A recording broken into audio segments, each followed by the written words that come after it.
Wang Yanjin frowned as he looked at the bloodstains on the floor of the crime scene. Recently, there had been several strange murder cases in Jiangyang City, cases of elderly people eating themselves, cases of teenagers eating each other, and today's case of filial cannibalism. Each one was horrifyingly cruel, and everyone speculated that it was the work of a supernatural entity, but they could not find any supernatural clues in the details of the cases.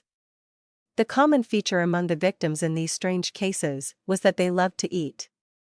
According to the victims' relatives or neighbors, the victims had an increased appetite and became very hungry in the past few days. Professor Sun had even taken his father to the hospital for a checkup, but nothing unusual was found. Today's case was even more outrageous. The couple who committed the crime were doctors, but they inexplicably ate their own child's arm. Fortunately, the neighbors who heard the commotion called the police in time and saved the child whose arm had been severed. Wang, we found out. They used an anesthetic from the hospital on their son and then used a surgical knife and bone saw to separate the arm, then cooked it in the oven and ate it, a female police officer reported to her captain with a frown. What is the mental state of the suspects? Wang Yanjin asked as he walked towards the temporary confinement room where the suspects were being held. When questioned, they will say anything and won't hide anything. But if you don't talk to them, they will be in a daze and want to eat, the female officer replied. Wang Yanjin pushed open the door and saw a middle-aged couple restrained on the bed, with 3 police officers standing by. The couple looked depressed, with drool running down their mouths, muttering to themselves with their heads down. "Li Tsang, what do you want?" Wang Yanjin shouted loudly to the man in the couple. "Meat. I want meat." The man raised his head, his eyes shining, somewhat frightening. "What kind of meat do you want?" Wang Yanjin deliberately followed his words and asked.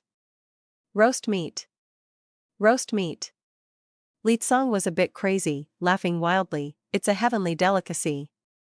Once you've tasted it, you'll never forget it." "What kind of roast meat is so delicious?" Wang Yanjin asked loudly. The interrogation process was to shock the criminal's mind. "Human roast meat. Human roast meat." Li Tsang's speech was unclear due to drooling. Wang Yanjin's head was pounding.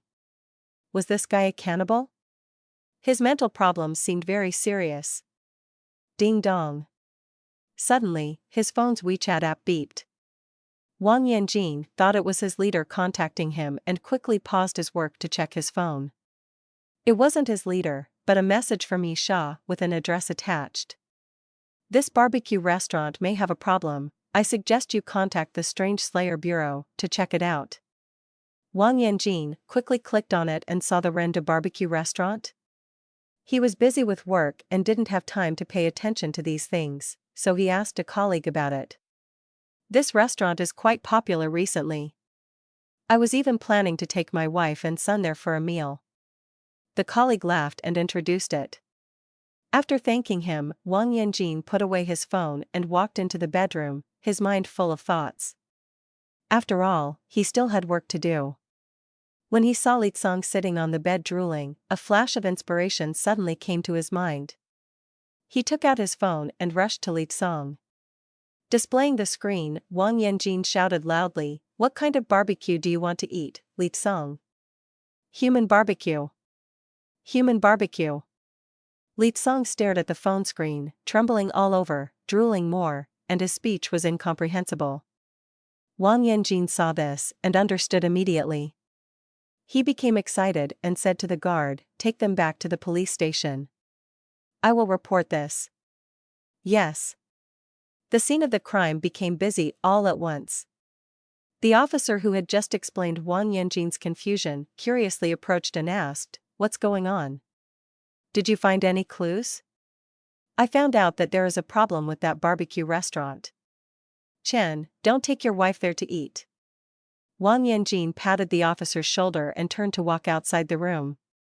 "Are you saying that all these cannibalism cases are related to that barbecue restaurant?" a black-clad monster slayer asked. He was Wang Yanjin's partner, named Hong Zhen. "Yes, when I asked the killer about the situation, He kept saying that he wanted to eat human barbecue. When I showed him the picture of the store, he became excited. So, he must have been talking about renda barbecue. Wang Yanjin was waiting outside the meeting room to report, and his superior was holding a meeting. I collected information on several cases on my way back. The victims, or the culprits, had all eaten at that barbecue restaurant. This is so messed up. I dare not eat out anymore, Hongjin said indignantly. He had also wanted to try renda barbecue before, but never thought that something sinister was going on behind the scenes.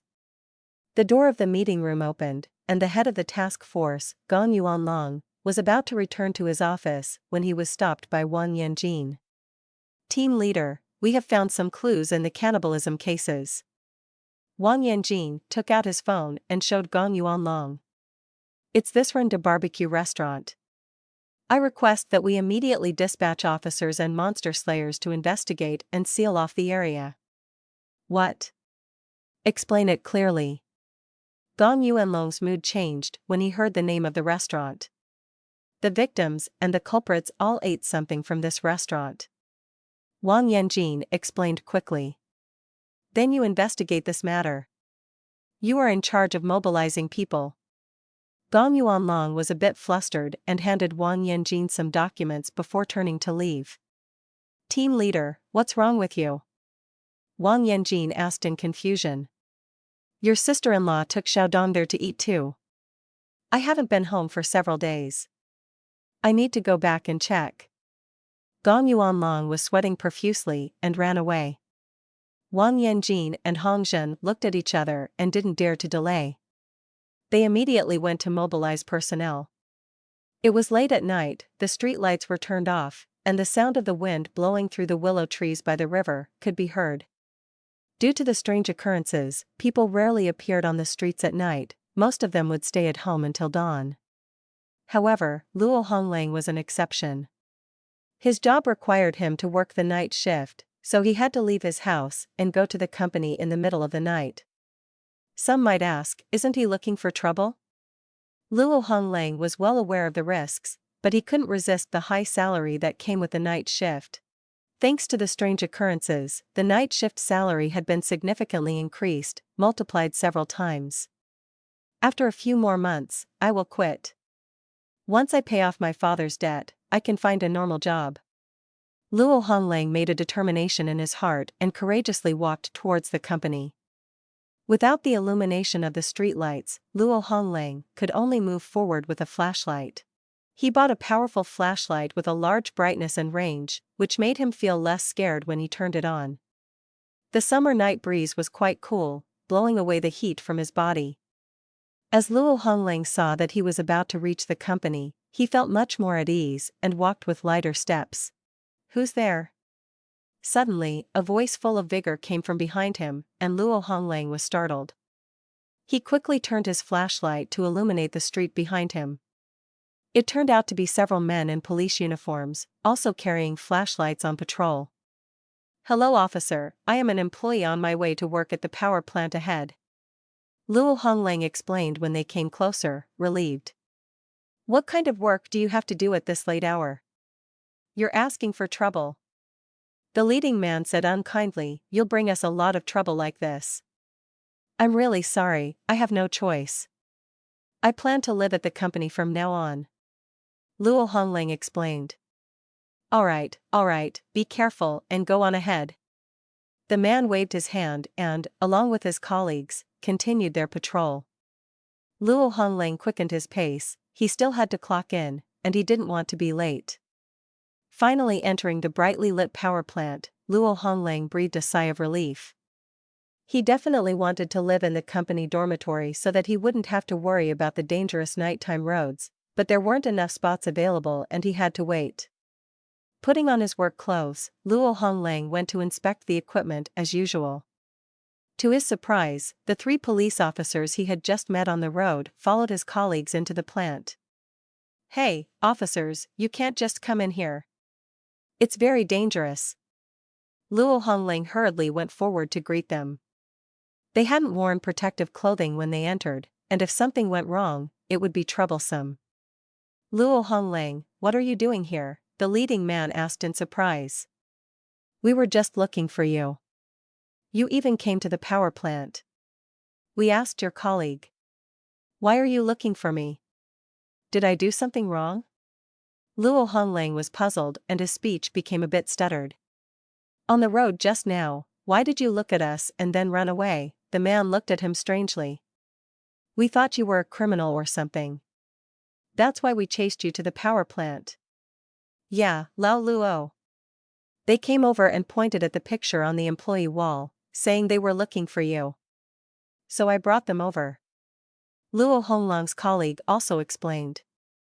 What? I didn't run. Luo Honglang shuddered in fear. When did he run? Didn't he just talk to the police officers? You see. Is this not you?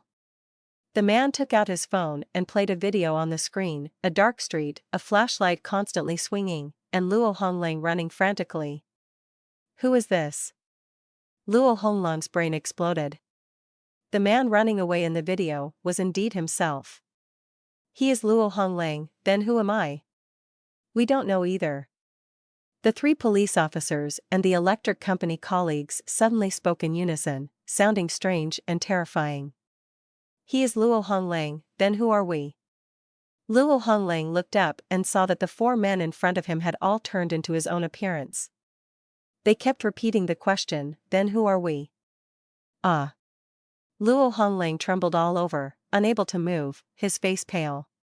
He had been scared silly.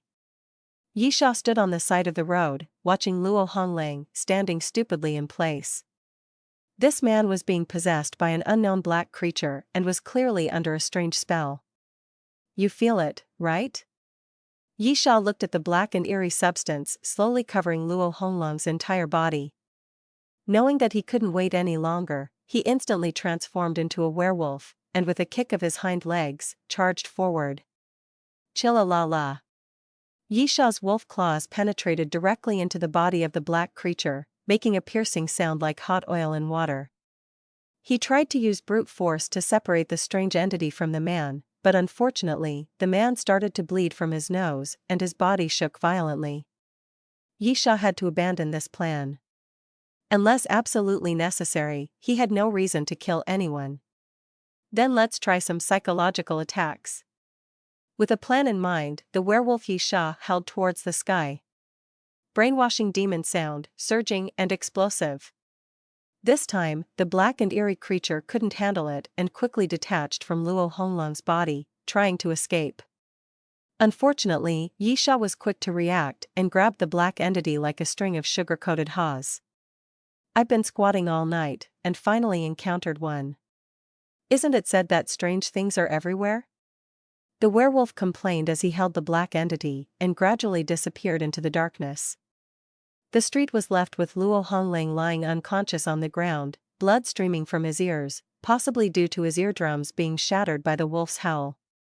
Yisha walked into a dark little forest, where black mist pervaded. Lu Yuning was watching a TV drama on her phone, now protected by the black mist of the Guiwu microphone and no longer afraid of the darkness. Upon seeing her boyfriend return, Lu Yuning put away her phone and looked at the black and eerie creature in the wolf's paw. Is this thing also eerie? It looks so weak. Perhaps it relies on illusions to harm people, so its combat power is not strong. The wolf's paw gave it a hard squeeze, and the black eerie creature didn't even make a sound before it died. Lu Yuning approached with the microphone, and a small black gas emerged from the eerie body, which was absorbed by the microphone. It wasn't that the microphone didn't want to absorb more, but it could only absorb this much. Yisha's ability to absorb energy almost completely was unheard of even to the Guiwu microphone. As expected, the black eerie body began to sublimate, breaking apart into black gas and drilling into Yisha's body. It turns out to be a mental power enhancement. Yisha felt an unprecedented clarity in his mind, and his thinking became even more agile. Different types of Guiwu brought different attribute enhancements. Wow, your eyes are so bright and even greener. They look like a piece of jade. Lu Yuning fearlessly stared at her boyfriend's green wolf eyes and said, "You seem to be constantly evolving. Just by constantly devouring the power of other Guiwu, they disappear and I grow." Yisha Princess carried his girlfriend and said, "Let's go back and sleep, today was quite fruitful." "Okay." Lu Yuning waved her hand, and the dense black mist enveloped the two of them, blending into the darkness of the night. The wolfman's figure quickly disappeared in a few breaths. They used the black mist to hide their identities. Even if they were captured on surveillance cameras, they would only see a mass of black mist wandering around the city. Early in the morning, Yisha saw on the news that Renda Barbecue restaurant in Jiangyang City has been temporarily closed due to food safety issues. Residents who have consumed food from this restaurant should immediately go to the nearest hospital for a centralized examination. Finally, it's been shut down. Justice has been served. Lu Yuning, upon hearing this news, hurriedly ran into the living room even before getting dressed. The leaking of the outside light and the shaking of the mountain ranges were truly a blood-spraying scene. After helping his girlfriend tidy up her clothes, Yisha picked up his phone again, ready to ask Wang Yanjin. However, Wang Yanjin had already sent him a string of messages asking how he knew there was a problem with the barbecue restaurant. But because he had gone out to hunt for the strange creatures last night, his phone was on silent and he didn't see them. "I just guessed it. I'd been to that restaurant before. The customers were very strange, like they had never eaten meat before. So I asked you to investigate, maybe there will be some gains." Yisha made up a lie on the spot. Do you have some special powers?" Wang Yanjin thought about it. Although it was impolite to pry into Yisha's secrets like this, he was really curious. "How could that be possible? After the last strange incident, I have been on guard against everything. Everyone looks suspicious to me. Don't blame me for bothering you in the future, I might report some inaccurate information." Yisha prepared to brush it off. "Okay, of course I welcome you to provide clues, but still be careful." Wang Yanjin didn't pursue it. Of course he didn't believe Yisha's words, but their relationship wasn't at the point where they told each other everything. "Ha ha ha, let's chat later, I'm going to make breakfast for my girlfriend." Yisha typed back. "Jealous, showing off your love. Show some sympathy for us single dogs." Wang Yanjin sent a few dog head emojis. Yisha smiled, put down her phone, and went into the kitchen. "Mr. Luo Honglang, please describe what happened last night." The police officer held a notebook and wrote down a statement, then handed it to the man lying on the hospital bed. Luo Honglang had only been found on the street this morning and sent to the hospital. There were no major injuries to his body, except for a severe rupture of his eardrum. He had just come out of surgery, and his hearing was still very weak. "I encountered something strange." Luo Honglang's words made the police officer serious, so he took back the notebook and prepared to record it. "I was going to work the night shift last night, and halfway through, I met 3 police officers." Luo Honglang looked fearfully at the police officer's clothes, seeming quite frightened, obviously deeply affected by a psychological shadow. However, he still explained the course of events intermittently. "You mean you heard a piercing wolf howl at the end? And then you lost consciousness?" The police officer seized upon a detail in the incident. "Yes, it was very loud and very scary." Luo Honglang's face was still somewhat pale, nodding. "Okay, thank you for your cooperation. Mr. Luo, please rest assured that you are safe here." The police officer comforted the man and left the hospital room. Li Chungfeng, who was searching for abnormal situations in the city, suddenly received a message that there was a lead on the werewolf case from the police station. It was said that there were traces of werewolves appearing in the incidents of strange attacks on humans. He didn't dare to be negligent, turned the steering wheel in his hand, and hurriedly drove towards the police station. Hongzhen watched Wang Yanjin interrogating the staff of the barbecue restaurant for a while, but soon lost interest. Because the employees were unwilling to reveal the truth and remained silent with their heads down. The interrogation work was hindered. The owner of Renda Barbecue Restaurant, Zhang Sun, has still not been arrested and has gone missing, possibly on the run from the law. Hongjin remembered the scene when the barbecue restaurant was sealed off that day, and upon careful recollection, it was still quite chilling. When the police and the slayers announced the closure, all the diners suddenly jumped up from their seats with fierce looks in their eyes and daringly surrounded the law enforcement team. Without saying a word, they gradually pushed forward with their bodies. Even when Wang Yanjin fired his gun into the air, he couldn't control them. Fortunately, the reinforcements arrived in time, and all the diners were brought under control, and Wang Yanjin's team was finally safe. After testing, it was confirmed that the barbecue had issues, but the mysterious ingredient in it could not be identified even by experts. After a series of experiments, it was found that this ingredient could indeed greatly increase the appetite of organisms, even causing an uncontrollable surge. Several white mice used in the experiment died from overeating, with many of them having eaten their own kind. From now on, I won't even eat out, even if it's just instant noodles. Hongjin shuddered with fear as he almost ate that barbecue. Xiaohong.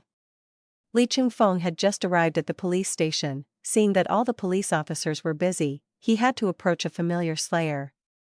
Hey! Li Gu, what brings you here? Hongjin was brought into the slayer bureau by Li Chungfeng, and the two of them could be considered a teacher-student relationship. I came to the police station to ask about something, but seeing that they're all busy, I couldn't find anyone available. Li Chungfeng was also curious as he had not paid much attention to anything outside of werewolves recently. What big case is this?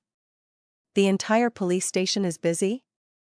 It's a bizarre case, and the Slayer Bureau has already taken over.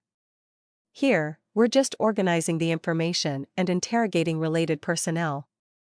Hongjin explained. The division of labor between the Slayer Bureau and the police station was relatively clear, with criminal cases handled by the police station and bizarre cases transferred directly to the Slayer Bureau. However, the problem was that many cases nowadays were both criminal and bizarre, so the Slayer Bureau dispatched some slayers to work with the police, one to protect the police officers, and two to solve the case promptly. If it couldn't be resolved, it would be handled by the Slayer Bureau. The barbecue restaurant case at the moment was a big one. Although the capture operation had not encountered major problems, except for the missing owner, the diners who had eaten the barbecue were the most difficult part of the entire case. Who knows how many citizens had eaten that barbecue? The police station had repeatedly broadcasted an emergency notice on the city's television station, asking diners to go to the hospital or report to the police station in a timely manner.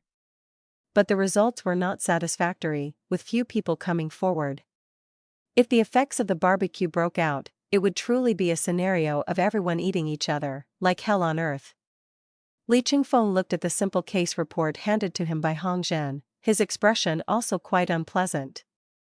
My suggestion is to conduct a forced search, go door to door, to check on the residents' condition. The report also stated that people who have eaten grilled meat often experience low spirits and a significant increase in appetite, which should be easy to distinguish. We can also start from the bank records and investigate citizens who have made large purchases of food in a short period of time, which is worth suspecting. This approach seems a bit tough. Will the citizens cooperate? Hongjin also had some concerns. Then I suggest that we reveal the truth behind these several cases of cannibalism. Li Chungfeng looked at his student and said, public opinion backlash is inevitable, but the first thing we need to do is to eliminate the threat to citizens' lives. Hongjin nodded. Li Gu, I will report this to my superiors. Good. Li Chungfeng was about to turn around and leave, but he remembered his purpose for coming to the police station and called out to Hongjin, Xiaohong, can you help me ask if there was a strange attack case today? The one with the survivor. Okay, Li Gu, please wait a moment. Hongjin ran off to ask the relevant officers for information. After waiting for a while, Hongjin came back with a folder in hand. Li Gu, there was a case like you mentioned this morning. Hongjin handed over the folder. The officer in charge of the case and Chen Meng have gone out urgently, so they couldn't contact you in time. Li Chungfeng nodded. He knew about this case because of his other disciple, Chen Meng, who had informed him. Although the prison wolf operation was confidential to the outside world, it was open news to the Jiangyang City slayers. Wolf howl. Li Qingfeng quickly read through the key details of Luo Honglan's bizarre night attack case and murmured, "Is it hunting? You go do your thing. I'll go to the scene." After pondering for a long time, Li Qingfeng stood up, returned the folder to Hong Zhen, and said, "Okay, Li Gu. Please take care of yourself." Hong Zhen waved at him, "Remember to eat less outside, it's more hygienic to cook for yourself." "I have no choice. I only know how to make boiled eggs." Li Qingfeng laughed.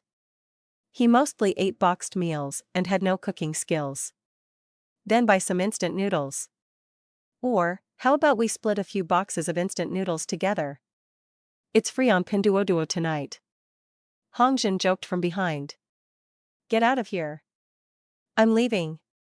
Li Qingfeng laughed and left the police station, heading towards the scene of the crime. Li Qingfeng followed the terrifying paw prints on the ground and walked towards the small grove. However, the paw prints abruptly stopped halfway, leaving Li Qingfeng confused. How did the werewolf leave the scene, he wondered. Did it climb a tree? Li Qingfeng checked the surrounding trees, but found no traces.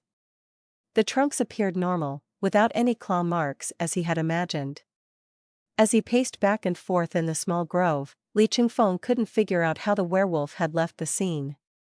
Could it have flown away or disappeared into thin air?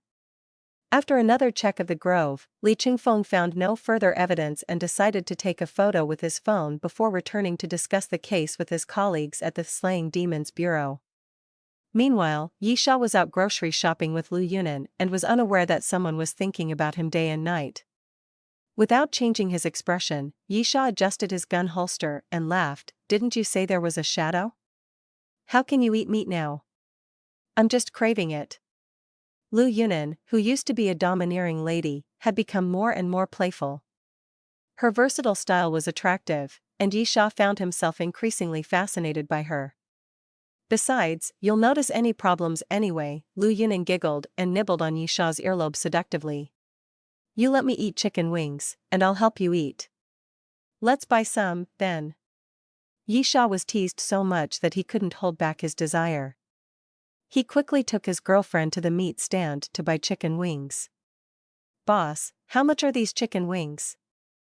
Yisha asked the meat seller. "They're very cheap." "You can name your price, handsome."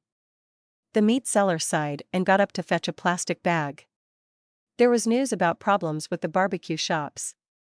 "Damn, it's affecting small meat stands like us. No one dares to buy meat anymore." "Oh, it's affecting you too?" Yisha sympathized. When something strange happened, the whole city of Jiangyang was affected, and citizens' lives were disrupted everywhere. "Then let's give you a 10% discount. You're having a hard time too." "Thank you very much, handsome.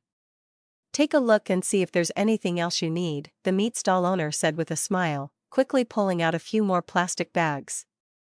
"Let's also buy some pork rib soup."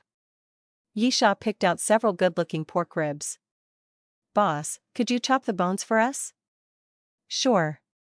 The boss took the pork ribs and placed them on the cutting board, taking out a bone-cutting knife used for butchering. The handle was very long, while the blade was relatively short, resembling more of an axe than a knife. Lu Yuning was originally picking out chicken wings, but her expression suddenly became strange. She quickly whispered in Yisha's ear, "Baby, Xiaomai told me that the knife in the boss's hand is the same as it, a cursed object." Yisha's eyes narrowed. A knife that resembled a microphone was definitely an anomalous object. If it was truly anomalous, his internal danger warning should have already sounded. "Boss, this knife is really good. It's like cutting vegetables when chopping bones." Yisha chatted with the boss, appearing completely calm. "Huh. Of course it is." The boss grinned and continued to chop the bones. "It belongs to a fellow in the same business as me. He stopped doing business a while ago and sold all his stock and cooking utensils to me." "Boss, do you know where I can buy this brand of knife? I often eat pork ribs and would like to have one at home."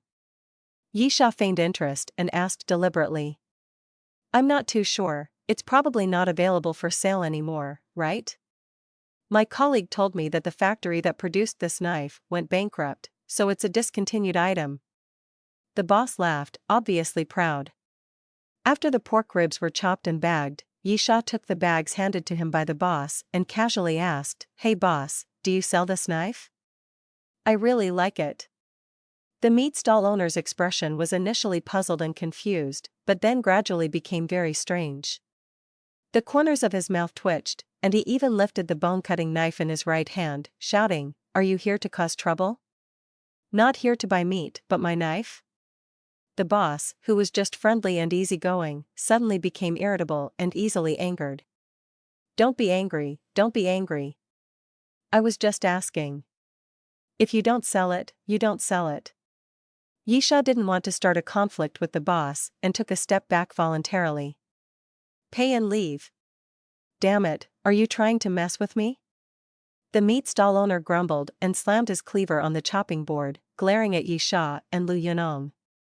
"It's a hot day, calm down. We've paid. Goodbye." Yisha scanned the QR code, grabbed the bag, and pulled her girlfriend's hand to leave. The meat stall owner watched the two of them walk away and suddenly changed his expression, becoming very gentle and peculiar. He scratched his head and muttered to himself, "Why did I get so angry just now?" On the way home, Lu Yunong said to her boyfriend, "It's obvious, right? That cleaver must have affected the meat stall owner." "Yes, his mood changed too quickly, it's not normal. Real patients with bipolar disorder wouldn't behave like him." Yisha noted down what happened today, which was also a way to enhance her own strength, besides hunting for the bizarre, collecting strange objects or weapons. After dinner, Yisha browsed a strange website while Lu Yuning watched TV dramas. They were waiting for the night to come so they could continue hunting for anomalies. The process had become quite proficient for them. Anomaly hazard levels. Yisha browsed a post that caught his interest, which was officially released on the website. After anomalies appeared, humans categorized them according to their level of danger and destructive cases, gradually increasing from level 1 to level 5. However, this classification could not fully display the true strength of the anomalies. Sometimes, an anomaly marked as level 2 could be even more powerful than a level 3 anomaly.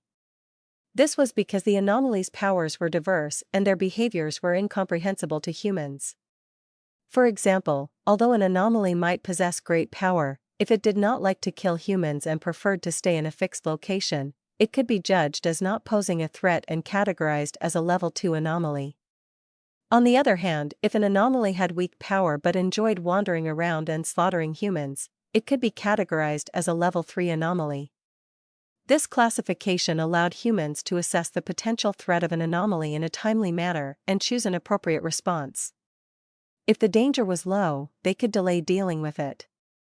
If the danger was high, they had to do their best to kill it as soon as possible. Yisha thought for a moment and realized that his own anomaly might have to be classified as negative level 1. After all, not only had he never killed a human, but he had also saved many. He was truly a traitor among the anomalies. "Baby, it's time to take out the trash." Yisha shut down his computer and said to his girlfriend. This was a secret code between the couple, and also a code for going out to hunt anomalies. "Okay." Lu Yuning had just finished watching an episode of the TV drama and stood up from her chair, stretching lazily. Her hot figure stimulated Yisha's pupils, making him feel a bit uneasy. "Or, let's sleep for a bit before we go out."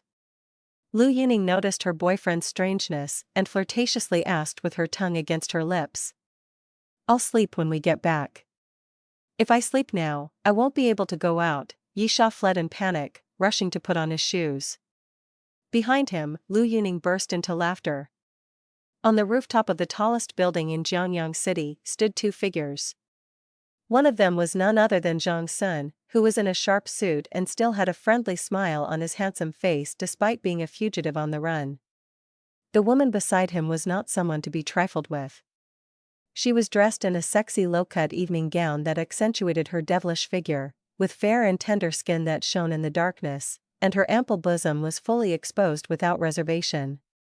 Her alluring face with its luscious waves of hair was truly rare in the mortal world, and her slender legs on high heels were as smooth as jade and fragrant as rouge. This woman was a witch, a devil who bewitched men. The humble old people are still struggling on their deathbeds, while I can hardly wait to witness the new world. The woman spoke with a seductive and magnetic voice, as if she could scratch the deepest itch in a man's heart. They are so foolish. The new world we pursue is not far away. Zhang Sun showed great respect for the woman, bowing half a body length below her and not daring to look up at her alluring beauty. We? The woman sneered, her beautiful eyes full of disdain. What are you? You haven't even joined the mage corps yet. You're not qualified to compare yourself to me. I'm sorry, I've offended you. Please forgive my impoliteness. Zhang Sun apologized humbly, bowing 90 degrees and immediately apologizing to the enchanting woman. Humph. The alluring woman snorted coldly, then asked, "Is the plan ready to be launched?" "It's ready, just waiting for your command." Zhang Sun answered, even maintaining his bowing position and not daring to move recklessly. "Then let's begin. My birthday is coming up, so let this grand performance be the opening ceremony for my birthday celebration." The enchanting woman laughed at some kind of imagined scenario. "At your command, Madam Huai." After Zhang Sun answered, he stuttered as if he wanted to say something more, but it seemed he did not have the courage. "What do you want to say? Speak quickly, don't waste my patience, or I might just kill you." The woman called Madam Huai turned her back to Zhang Sun and looked at the cars coming and going on the street, speaking softly. "Lady Huai, I have found a beautiful old-fashioned girl who meets your requirements, and I want to offer her to you." Zhang Sun gathered his courage to speak and waited nervously for Lady Huai's response. He did not know if his action would anger the terrifying woman in front of him. "Oh? So you do have some sense?" Lady Huai actually smiled and encouraged Zhang Sun, then asked, "Has she eaten any of your disgusting food?" "Of course not. The gift offered to you, my lady, must be clean and spotless." Zhang Sun felt elated and quickly explained to Lady Huai. "Bring her over. If she satisfies me, I will give you a good evaluation." Lady Huai's attitude towards Zhang Sun improved slightly, making him feel honored. "Yes. I will immediately send the gift to your residence and then activate the plan." Zhang Sun deeply bowed and expressed his thoughts. What a foolish thing. Although the enchanting woman still looked down on Zhang Sun, she nodded her head and then turned into a black smoke, gradually dissipating on the rooftop. There was only Zhang Sun left on the rooftop. He excitedly clenched his fists, unable to conceal his excitement on his face, and shouted to the sky, "Old-fashioned people, become the ticket for me to enter the new world." Jiangyang City erupted into chaos overnight. The emergency and ambulance lines have been overwhelmed, and the operators are understaffed. People who were just eating biscuits suddenly turned towards their family members, drooling and with an insatiable desire for meat. Even disabled individuals who were previously unable to move quickly abandoned their food and leapt towards medical staff with unusual agility. The scenes of cannibalism resemble a zombie apocalypse. Similar incidents are happening throughout Jiangyang City. The decapitation of aberrations team and the police are mobilized and dispatched to different regions to prevent the occurrence of tragic incidents. Even the prisoner wolf team has been temporarily requisitioned to promptly solve this major case. Yan Wei felt a headache coming on. Looking for werewolves was already a big hassle, and now there was a case of cannibalism among humans, which was a heavy burden. Although she had strong abilities, she was not a criminal investigator and preferred to fight the paranormal head-on. Moreover, so far, there has been no sign of the paranormal in this case, and those who are randomly biting people are still human. She couldn't just rush in and slash them all. "Yan team, should I take a part of the team to the northern district?" Li Qingfeng had just returned and didn't realize that the barbecue shop incident had such a large impact. On his way back, he encountered citizens being chased by bite victims everywhere. "Okay, I'll go to the southern district." Let's depart immediately. Yanwei was not an indecisive person. After regaining her composure, she immediately instructed her team, try to restrain or knock out the bite victims, but don't hesitate to use lethal force if your own life is in danger. Yes. The members of the prisoner wolf team responded in unison and then got into their vehicles, heading towards the area they were responsible for guarding. The style of the decapitation of aberrations team had always been ruthless and efficient, but also very cruel.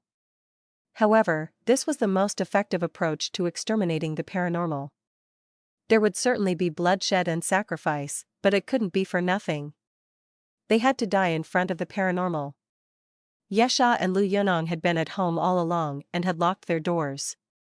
Last night, they went out to hunt the paranormal, but they soon realized that something was amiss.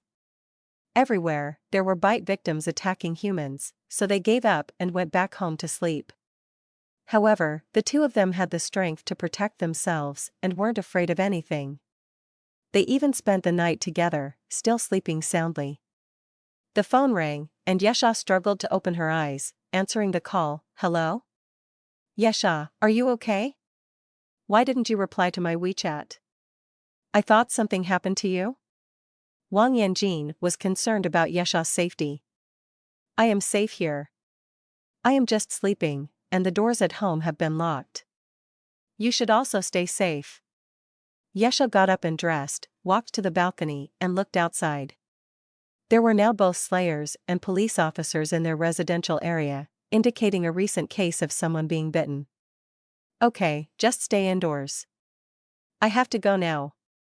Wang Yanjin had originally planned to go out, but the employees of the barbecue shop, who were being held in temporary custody at the police station, started fighting with each other. He had no choice but to stay and direct the police officers to detain the suspects separately. Bye. Yesha hung up the phone but had a thought in his mind. It was a chaotic time, and he wondered if he could take advantage of his werewolf form to go out and profit from the chaos. Lu Yuning also woke up. She walked unsteadily and had a slightly flushed complexion. Why not rest a little longer? Yesha hugged his girlfriend's slender waist and watched the commotion outside the window with her. You're the one causing all these troubles. Lu Yuning pouted and intentionally glared at her boyfriend. If not for your shenanigans, I wouldn't need to rest. We each get what we need, haha. Yesha smiled and prepared to discuss his plan. Today, I'm going out alone. You should stay home and rest. After all, there are dangerous creatures everywhere. Aren't you afraid of exposing your identity? Lu Yuning didn't object, but was curious. I'm such a big werewolf. It's impossible to hide it. Yesha explained his plan. It's better to take advantage of the chaos and see what benefits I can get by going with the flow. What about the Slayer Bureau? If they come after you, won't it be troublesome? Lu Yuning played with her hair, feeling worried.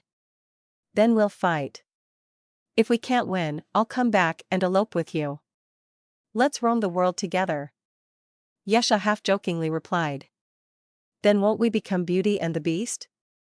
Lu Yuning laughed and punched her boyfriend's chest. Ha ha ha, okay.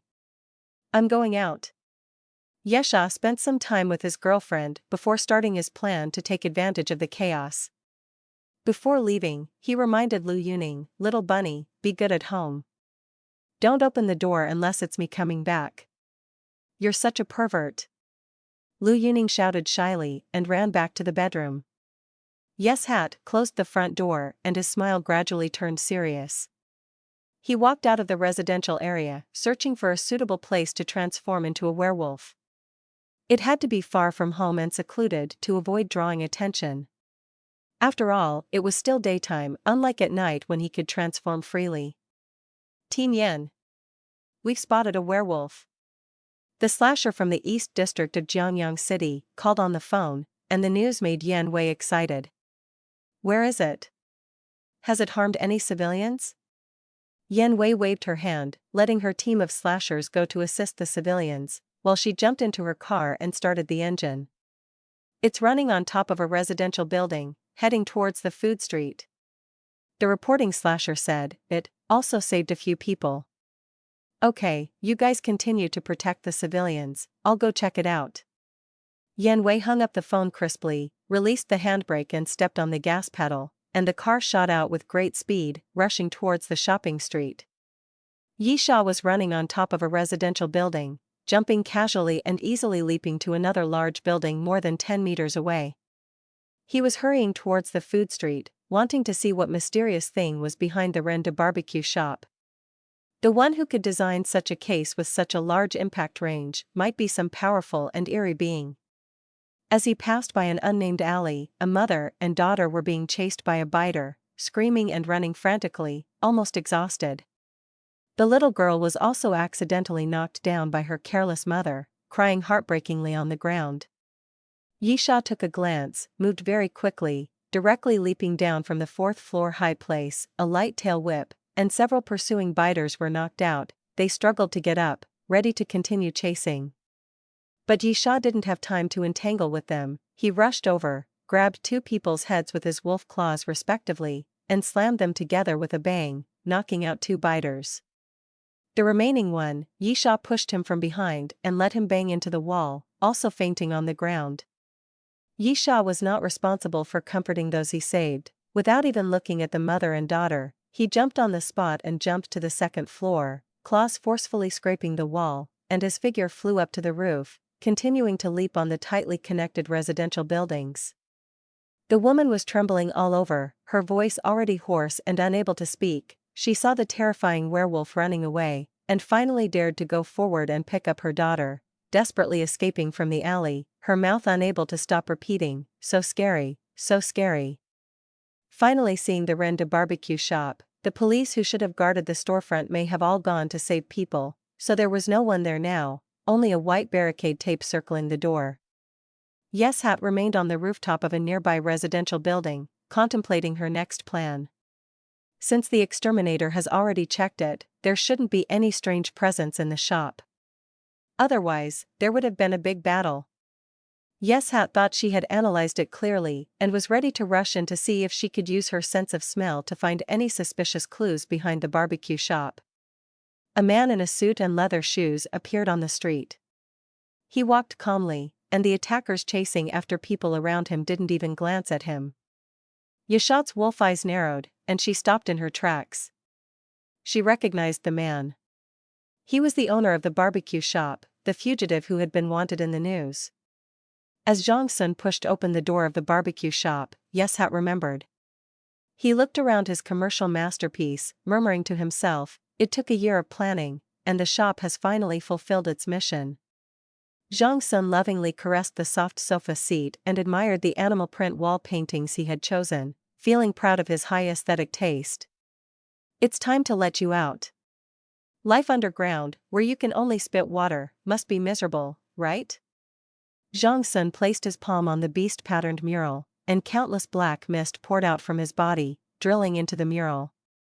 In an instant, the earth shook, and the tables, chairs, benches, and lighting decorations in the barbecue shop all shook and fell to the ground. The glass doors and windows shattered one after another. This area seemed to have experienced a small earthquake. Yes Han, who was on top of a residential building, didn't know what was happening. He watched as the barbecue shop collapsed into the ground with a loud rumble. The terrible vibration had spread to nearby areas through the ground. He realized that his idea of rushing in directly was too foolish. The dust that filled the air dissipated quickly, as if it had been blown away by something. The original location of the barbecue shop was now only a huge black pit, filled with stinking black liquid, which was still bubbling and hissing. What is this? Yeshan's heart was filled with a strong sense of danger. He quickly bent down, revealing only a pair of wolf eyes to look at the black pit. "Are you hungry?" Zhang Sun stood next to the black pit, using a tone like one used to soothe a child, and said to the mysterious creature underneath, "It's time to wake up and eat. Everything you see is edible." Suddenly, a terrifyingly large tentacle shot out from the black water, fiercely stabbing at Zhang Sun. The tentacle's speed was so fast that it tore through the air, making a hissing sound. "Not behaving, I can't let you eat me." Zhang Sun casually stepped back, and his figure appeared more than 10 meters away.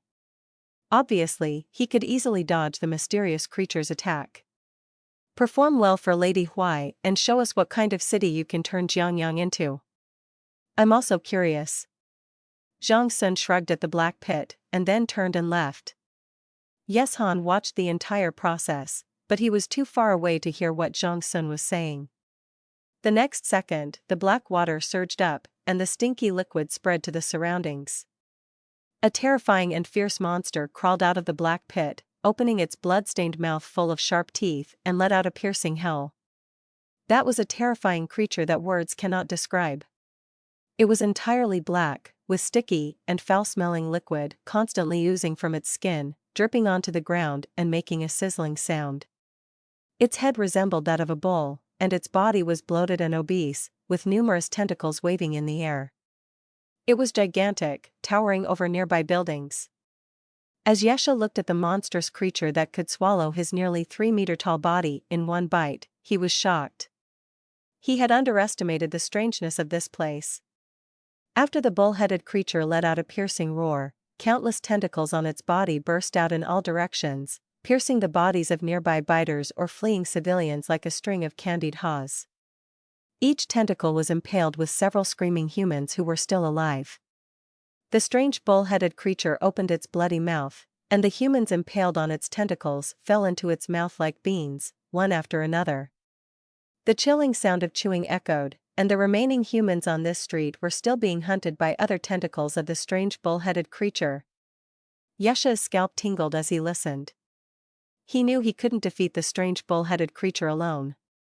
He was about to leave and plan his next move when a cold and enormous blade light suddenly fell from the sky.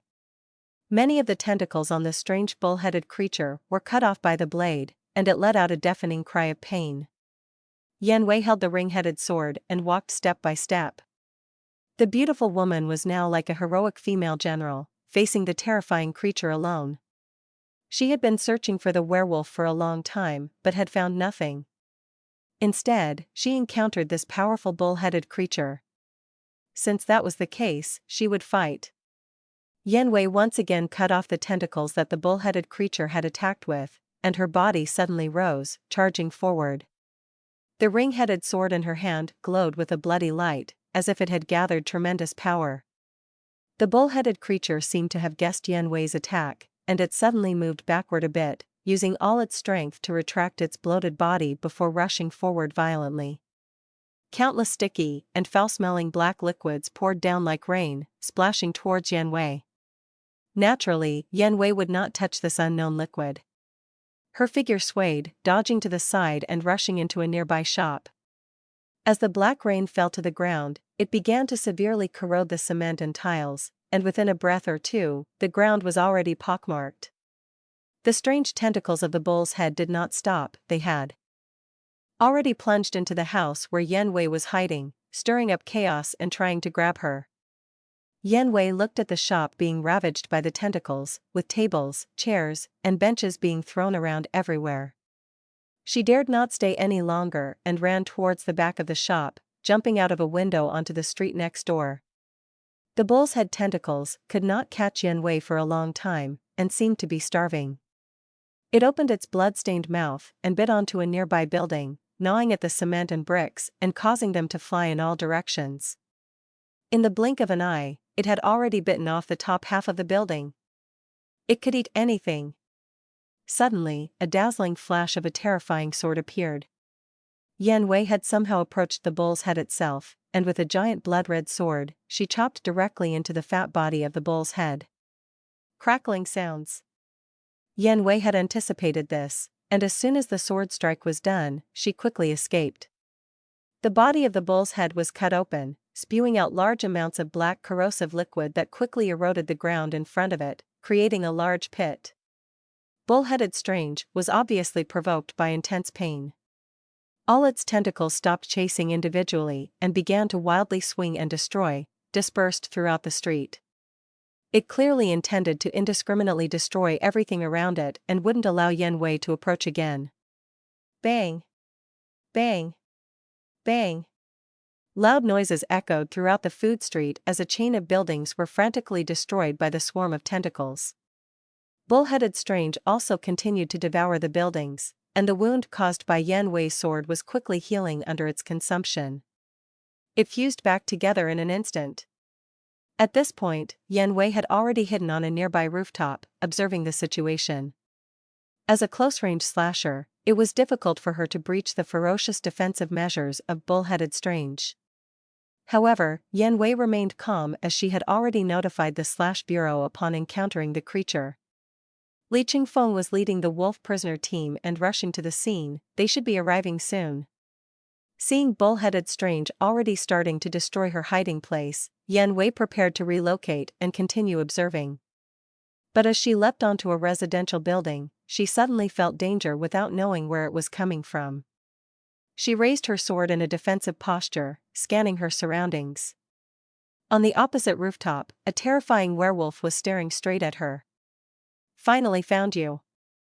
Yan Wei gathered her strength, ready to defend against the werewolf's attack. She could sense that the werewolf was not stronger than her, but it was still a strange creature and she had to be careful. The werewolf did not attack, instead it extended a wolf finger and held it in front of its mouth, indicating that Yan Wei should calm down. Yan Wei was confused. This was the first time she faced such a human-like strange creature, even after hearing Li Qingfeng's descriptions. The werewolf pointed to the rampaging Bull-headed Strange, made a throat-slitting gesture to Yan Wei, and then stopped paying attention to her and went to observe elsewhere.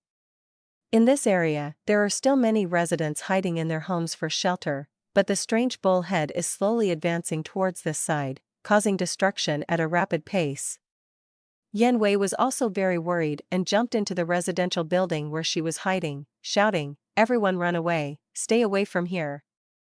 The strange creature is about to destroy this area." Unfortunately, only a few young and strong men responded to the warning, pushing open their doors and running down, trying to get away from this area. They saw the terrible monster in the distance and naturally were scared and did not dare to stay. Yan Wei quickly went to other households to shout and kicked open a tightly closed door. She discovered that more than 10 people were hiding together in this household, but they had no intention of escaping. Faced with the giant strange creature, they had no courage to leave their homes. "Run away. Are you going to stay here and wait to die?" Yan Wei was also angry and shouted. "With such a large strange creature, we can't run away. Our home is safer." The middle-aged woman who led the household trembled as she replied. Beside her were either children or elderly people, who had already been scared out of their wits and didn't even know how to escape. Yan Wei was anxious and didn't know the situation outside. She took a step forward and looked out the window.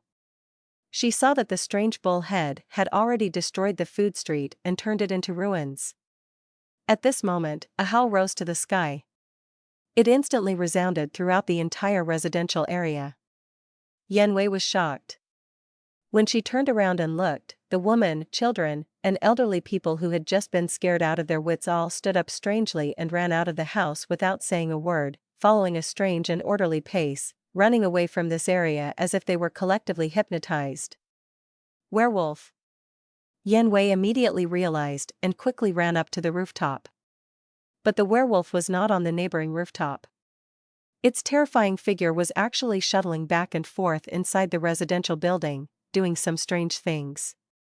Yan Wei ran for nothing, and didn't have time to go back down. She lay down on the rooftop and shouted, "What are you doing?" "Gas tank. Blow it up." The hoarse and low voice of the werewolf came, and Yan Wei finally realized that it wanted to set a trap for the bullhead demon. As a local in Jiangyang, Yisha knew that this area was an old town area that had not been renovated in time. Only the food street area had been commercialized. Therefore, the residential buildings in this area did not have gas pipelines and still used gas tanks to store gas. He had been shuttling between the households, releasing all the gas. The werewolf simply pulled open the gas valve switch, and the invisible gas rushed out. Yisha basically released all the gas in these two residential buildings, and the area was filled with the smell of mercaptan in the gas. the bullhead demon had already moved into the residential area. It was attracted by the howling of the werewolf just now and would definitely come to destroy these places. Yisha rushed to the rooftop and howled at the bullhead demon again, adjusting its direction of movement. Seeing this, Yanwei also wielded several sword lights in midair, intentionally letting the bullhead demon see her. This angered the bullhead demon, and it eagerly wanted to eat the humans who had injured it. Its fat and bloated body speeded up a bit and rushed towards these two residential buildings. The human and the werewolf met for the first time, but they were quite tacit. They almost turned around and fled at the same time. When the bullhead demon's countless tentacles entangled the two buildings, Yisha threw a burning piece of clothing from his werewolf claw, which was wrapped around a stone and could be thrown easily. This was the fire starter he had prepared earlier. He aimed at the house where he had released the gas first and threw the fire starter into the window. Boom! An explosion sounded, and flames quickly spread to other buildings. A series of explosions followed in quick succession. Two residential buildings were engulfed in flames, and the force of the explosions destroyed countless floors. The strange tendrils that had been entwined around the buildings also snapped and fell away. The bloated body of the ox-headed apparition was covered in burn marks, and some steel bars and stones were embedded in its body due to the explosive impact, making it look extremely disheveled. Roar!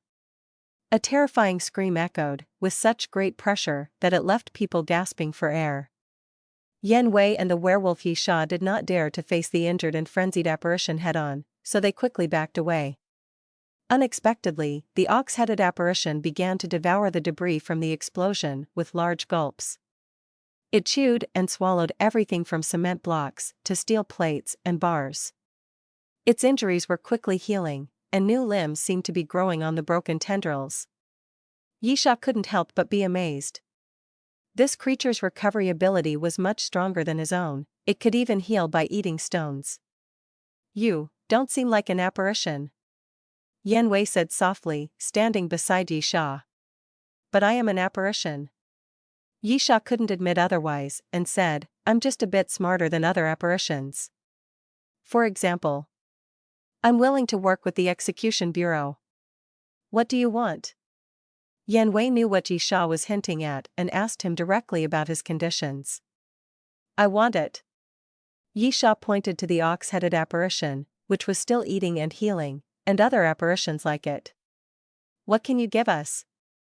You know, you can't even beat me." Yanwei stared fearlessly at Yisha's glowing green wolf eyes. "Of course, to solve the anomaly." Yisha didn't look at the cold Yanwei, but instead observed the bizarre bullhead. He said, "Hunting anomalies is what you all like to see, right? If I die, you don't even have to pay for my funeral expenses. Why do I need to say more about this great deal? How can I trust that you won't harm humans?" Yanwei wasn't easily fooled and asked, "Your intelligence level far exceeds other anomalies, and even makes me feel creepy. How can you prove that this isn't your conspiracy? You have such a small perspective." Yisha sneered disdainfully, looking somewhat ferocious. "If I don't hunt anomalies, other anomalies will come to hunt me. Even if all the anomalies in Jiangyang City are eaten by me, do you think I'll be safe?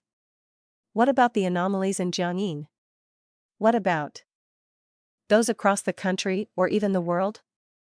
Yanwei didn't answer and was also pondering the werewolf's words. Should they drive away the wolves and tigers, or prevent the wolf from becoming a problem? Stop dragging your feet and deal with the current enemy first. Yisha couldn't let Yanwei think too much, as it would only make her harder to persuade. It was best to shift her attention. "Fine, let's cooperate for now." Yanwei's thoughts were interrupted, and she made a temporary decision. "We have to lure it to an uninhabited area where there aren't too many objects, or it'll become its healing potion," Yisha said as he jumped onto a high point. From his point of view, the bullhead's injuries had already recovered quite a bit. Screech! Several Zhaniju action vehicles arrived from behind and stopped behind Yanwei. The members of the prisoner wolf team who got off the car saw the huge bullhead anomaly and found that the werewolf they had been looking for was standing beside the captain on the top floor. They couldn't help feeling like they were facing a great enemy, with serious expressions on their faces as they drew their weapons and prepared for battle. "Captain Yan, what's the situation?" Li Qingfeng didn't take his eyes off the werewolf on the high point and asked Yan Wei as he approached.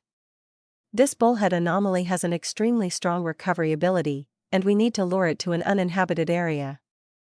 Yan Wei also glanced at the werewolf Yi Sha and said, "As for him, we'll temporarily cooperate and slay this bullhead anomaly together first." "Good." Li Qingfeng quickly turned around to explain this situation to his team members, to prevent them from acting impulsively and attacking the weird creature. The team members looked at each other, feeling strange as it was their first time fighting alongside the weird creatures. At this moment, the weird creature with the head of a bull had regrown its tentacles, indicating that its injuries had mostly healed. It screeched and slithered towards where the team was standing. "Li, give it a slash. Inflict some damage." Yan Wei gave the command. Without much thought, Li Qingfeng drew his sword, General Qilian, and assumed a stance for a powerful strike. He was gathering strength in his sword. Dark energy flowed on General Qilian's blade, and a terrifying sharpness gathered on it, causing even Yi Sha, who was watching from above, to look down. Swish! A giant sword energy, over 10 meters tall, was swung out from the relatively short General Qilian. It flew rapidly towards the weird creature with such dazzling brightness that it almost blinded the team members' eyes. The weird creature, originally roaring and charging, buried its head in its bloated flesh when it saw the sword energy. It used its back to resist the attack. Like a hot knife cutting through butter, the sword energy sliced into the weird creature's hard back, leaving behind a huge and terrifying wound before slowly dissipating. Black corrosive fluid gushed out like a small floodgate opening, corroding everything around it. The weird creature cried out in pain. It had just healed its injuries, but now it had new wounds. "Yes. Keep attacking while retreating and lead it to the Eastman Lake." Yi Sha shouted loudly from above, giving out the battle plan. Li Qingfeng looked at Yan Wei with confusion, but noticed that the team captain nodded in agreement with the werewolf's words. All team members capable of long-range combat take turns attacking, while the others protect their teammates. Pull back the front line, and the mission objective is to lure the mysterious creature to Dongmin Lake. Yan Wei shouted out the mission command loudly, then jumped up to a high spot near the werewolf. She did this partly to cooperate with the werewolf and partly to keep an eye on it, preventing it from attacking the team members. Yes Han understood the intentions of this beautiful and cool-headed woman and didn't object, leading the way towards Dongmin Lake.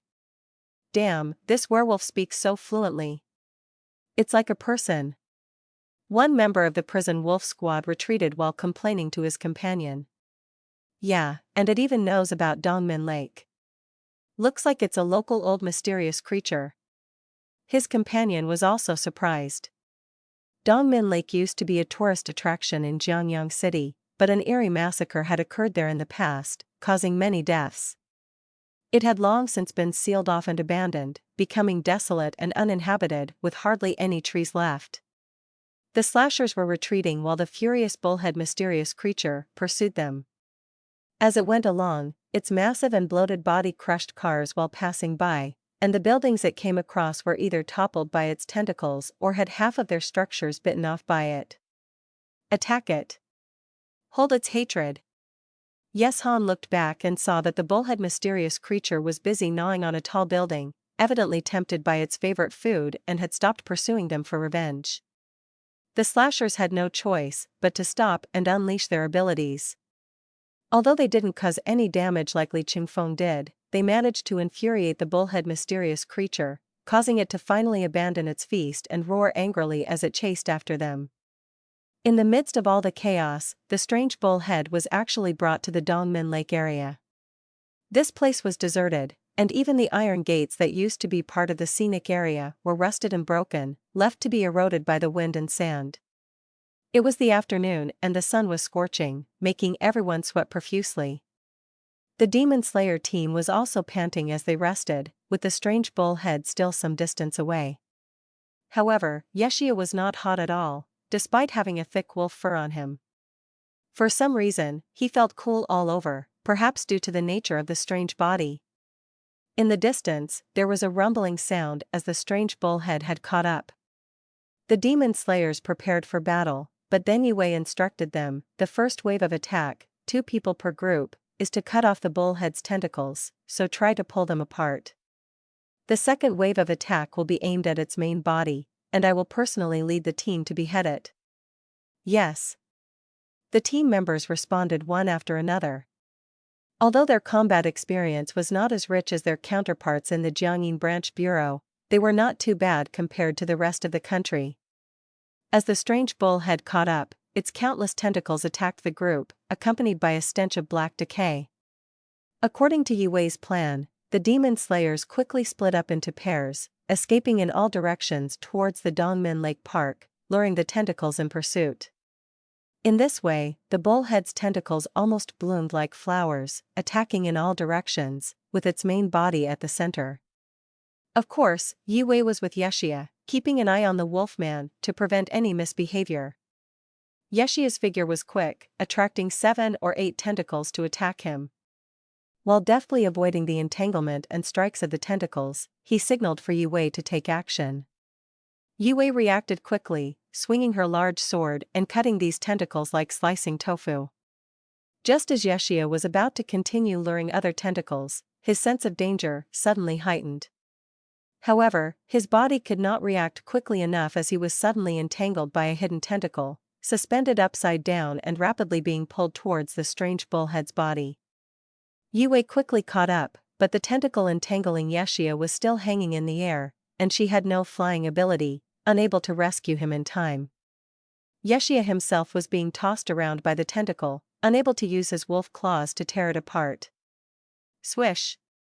Another earth-shattering sword aura came, slightly smaller than the previous one, but still timely enough to cut off the tentacle entangling Yeshia, and Li Chingfeng saved the wolfman. Quickly falling to the ground, Yisha quickly escaped while his hind legs were being corroded by the corrosive fluid on the tentacles, with his bones exposed. Fortunately, he had the ability to automatically heal himself. Ah! From another direction came a violent scream, as a slayer was pierced through the abdomen by a tentacle, blood gushing out, and he was no longer breathing. The tentacles quickly retreated to their source, and the half-dead slayer was thrown into the bloody mouth of the strange-looking bull, unable to even make a final sound, as he was chewed up and crushed, hidden within the eerie abdomen. Quang Jun. The slayers who knew him screamed in agony, their comrade eaten up in just a few breaths, unable to react in time. Yan Wei's heart sank as she realized her decision was wrong. Dispersing and cutting off the tentacles theoretically resulted in faster efficiency, but it required individual slayers to have strong strength and be able to respond to the tentacle attacks independently. She could do it, but that did not mean the team members could do it. These team members were not strong enough, even if they were in groups of 2, it would be difficult to rescue their comrades who were entangled and dragged away in time. Thinking of this, Yan Wei immediately shouted, correcting the wrong decision, everyone gathered together and be on guard for each other. However, the strange-looking bull had just succeeded once, and naturally, the tentacle swung even more fiercely and the attack became even more urgent. For a while, the Slayer team was unable to gather together. Yisha had already healed from his injuries, but seeing the situation was not right, he had no choice but to rely on his super speed to pull the tentacles around him and try to free the Slayers entangled by the tentacles. Sometimes when the tentacles didn't pursue him, he even forcibly pulled them over. As a result, countless tentacles were focused on Yisha. The sky above the werewolf's head was covered by the flying tentacles, and the ground behind was filled with spreading tentacles, making the situation extremely dangerous. Seizing the opportunity, the Slayer squad, which had just gathered, was stunned to see this scene. Wasn't this werewolf too daring? Cover it. Yan Wei had made a wrong decision before, so she quickly gave the order to support Yisha. She couldn't just watch this temporary ally die. That wasn't what she wanted. Yisha was highly focused, and he wouldn't be careless like before. So even under the pursuit of countless tentacles, he could escape frequently, which was quite amazing. Don't attack yet, wait for me to speak. Yisha saw the slayers nearby preparing to strike, and quickly shouted to stop them. He had his own plan. The slayers were all confused, and Yanwei frowned. She couldn't understand Yisha's thoughts, so she could only make a gesture to wait for further orders. Li Qingfeng's eyes shone behind his glasses. He stared intently at the movements of the tentacles, and suddenly jumped up and shouted, I know, he wants to make chaos among the tentacles and make them entangle each other. Just as Li Qingfeng had guessed, Yi Sha had the same idea.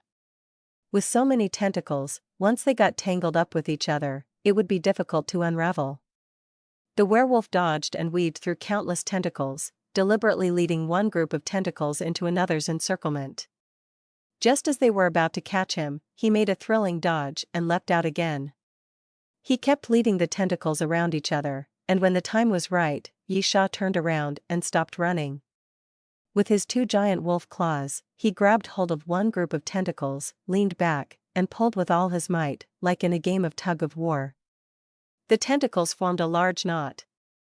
As expected, the tentacles that were flailing in the air were pulled to the ground, and multiple loops were naturally entangled, trapping most of the strange cow's tentacles. Charge!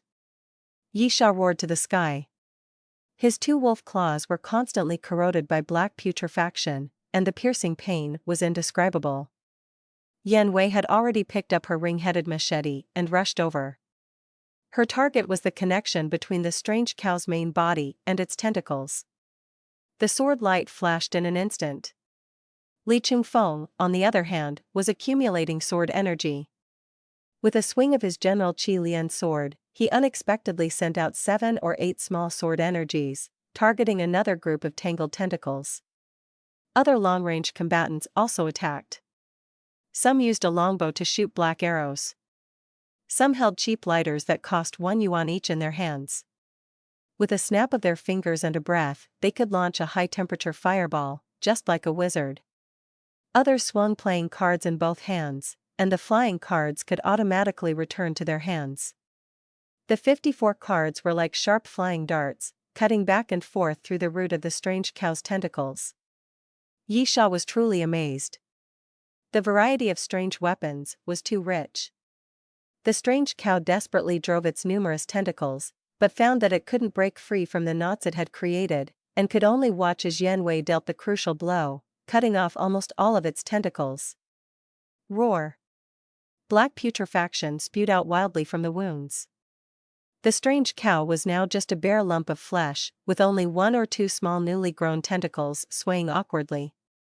Yi Sha threw down the tightly gripped tentacle, and his wolf claws rapidly healed, returning to their original state in no time. Spread out. It can still spew black corrosive fluid. Yanwei's decision was necessary. Without the tentacles' attacks, the team members could protect themselves, so they needed to quickly spread out to prevent the weird ox from spraying corrosive fluid. Yanwei charged forward again, wielding her ring pommel broadsword and stepping on the fat of the weird ox's body, and attacked its head. At the same time, Yi Sha also rushed over, leaping high and landing near Yanwei, close to the weird ox's head. "I." The two spoke in unison, showing their strong tacit understanding, and attacked one of the weird ox's eyes, respectively. Without the tentacles, the weird ox had no effective means of attack for the time being and could only open its mouth, attempting to bite Yi Sha, who had a larger body size. Facing the giant, Yi Sha easily dodged its bite and planted its hind legs on the weird ox's face. With a fierce scratch from its wolf claws, it gave a heavy blow to the weird ox's left eye. On the other side, Yanwei's performance was equally impressive. Her sword stabbed the weird ox's right eye and stirred it around. Under the huge impact and pain, the weird ox's fat and bloated body began to sway and shake wildly like a building during an earthquake, making it difficult for anyone to stand steadily. Yi Sha and Yanwei quickly jumped off the meaty body of the weird ox and retreated. Seeing the weird ox in a state of frenzy, Yanwei did not rush to order the team to kill it but instead commanded them to stand by. If it were the Central Bureau Slayer squad, they would have already killed it. However, the manpower of the Jiangyang branch was not strong enough, and such frenzy from a weird creature could easily lead to accidents. Team Leader Yan, how do we kill it? Li Qingfeng walked over with his Chilean general sword looking somewhat dim, possibly due to using too much sword energy. Other close combat team members are not suitable for slaying, as they can easily be injured by the black corrupting fluid. Yan Wei was thinking, but her thoughts were interrupted by the hoarse voice of the werewolf, Yi Sha. Others attack from the back, we'll go for the front to distract it. Okay, as soon as it stops rampaging, we'll take action. Yan Wei nodded in agreement. I want to ask, don't you have any large-scale weapons for killing anomalies? Do you really have to rely on the manpower to defeat a large monster? Yi Sha asked while waiting for the strange rampage to end. You are an anomaly, and this is not information that you are entitled to know. Yan Wei responded with a cold and powerful presence. I am also an ally, risking my life to help you eliminate the anomaly's tentacles.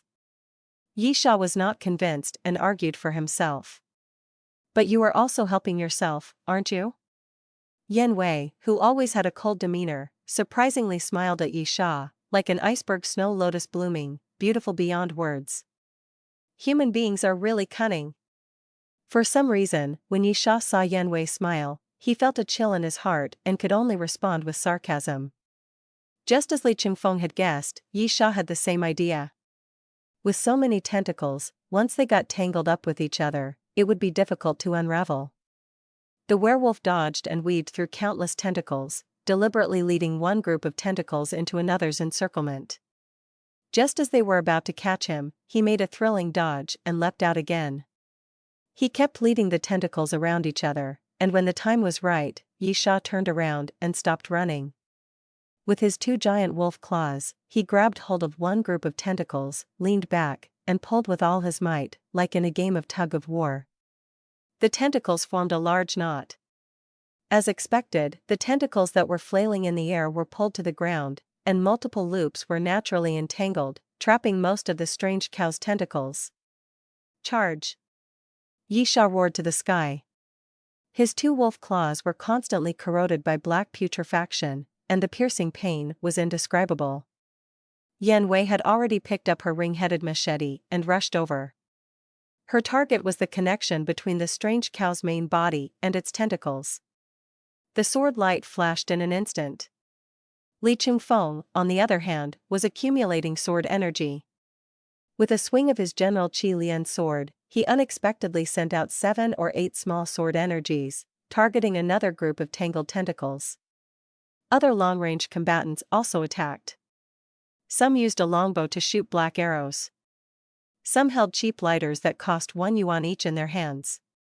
With a snap of their fingers and a breath, they could launch a high-temperature fireball, just like a wizard. Others swung playing cards in both hands, and the flying cards could automatically return to their hands. The 54 cards were like sharp flying darts, cutting back and forth through the root of the strange cow's tentacles. Yi Sha was truly amazed. The variety of strange weapons was too rich. The strange cow desperately drove its numerous tentacles, but found that it couldn't break free from the knots it had created, and could only watch as Yan Wei dealt the crucial blow, cutting off almost all of its tentacles. Roar! Black putrefaction spewed out wildly from the wounds. The strange cow was now just a bare lump of flesh, with only 1 or 2 small newly grown tentacles swaying awkwardly. Yi Sha threw down the tightly gripped tentacle, and his wolf claws rapidly healed, returning to their original state in no time. Spread out. It can still spew black corrosive fluid. Yan Wei's decision was necessary. Without the tentacles' attacks, the team members could protect themselves, so they needed to quickly spread out to prevent the weird ox from spraying corrosive fluid. Yan Wei charged forward again, wielding her ring-pommel broadsword and stepping on the fat of the weird ox's body, and attacked its head. At the same time, Yi Sha also rushed over, leaping high and landing near Yan Wei, close to the weird ox's head. "I." The two spoke in unison, showing their strong tacit understanding, and attacked one of the weird ox's eyes, respectively. Without the tentacles, the weird ox had no effective means of attack for the time being and could only open its mouth, attempting to bite Yi Sha, who had a larger body size. Facing the giant, Yisha easily dodged its bite and planted its hind legs on the weird ox's face. With a fierce scratch from its wolf claws, it gave a heavy blow to the weird ox's left eye. On the other side, Yan Wei's performance was equally impressive. Her sword stabbed the weird ox's right eye and stirred it around. Under the huge impact and pain, the weird ox's fat and bloated body began to sway and shake wildly like a building during an earthquake, making it difficult for anyone to stand steadily. Yisha and Yan Wei quickly jumped off the meaty body of the weird ox and retreated. Seeing the weird ox in a state of frenzy, Yan Wei did not rush to order the team to kill it but instead commanded them to stand by. If it were the Central Bureau Slayer squad, they would have already killed it. However, the manpower of the Jiangyang branch was not strong enough, and such frenzy from a weird creature could easily lead to accidents. Team leader Yan, how do we kill it? Li Qingfeng walked over with his Chilean general sword looking somewhat dim, possibly due to using too much sword energy. Other close combat team members are not suitable for slaying, as they can easily be injured by the black corrupting fluid. Yan Wei was thinking, but her thoughts were interrupted by the hoarse voice of the werewolf, Yisha. Others attack from the back, we'll go for the front to distract it. Okay, as soon as it stops rampaging, we'll take action. Yan Wei nodded in agreement. I want to ask, don't you have any large-scale weapons for killing anomalies? Do you really have to rely on the manpower to defeat a large monster? Yisha asked while waiting for the strange rampage to end.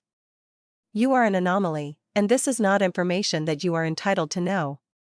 Yan Wei responded with a cold and powerful presence. I am also an ally, risking my life to help you eliminate the anomaly's tentacles. Yisha was not convinced and argued for himself. But you are also helping yourself, aren't you? Yan Wei, who always had a cold demeanor, surprisingly smiled at Yisha, like an iceberg snow lotus blooming, beautiful beyond words. Human beings are really cunning. For some reason, when Yisha saw Yan Wei smile, he felt a chill in his heart and could only respond with sarcasm. The bull-headed monster's frenzied rage gradually subsided, and its bloated body collapsed to the ground, doing who knows what.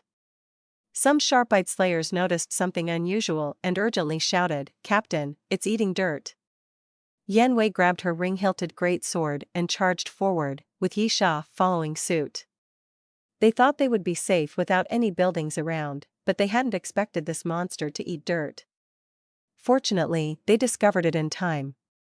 The bull-headed monster had just taken a bite out of the ground when Yan Wei's sword, accompanied by a burst of blood, slashed into it with a terrifying force.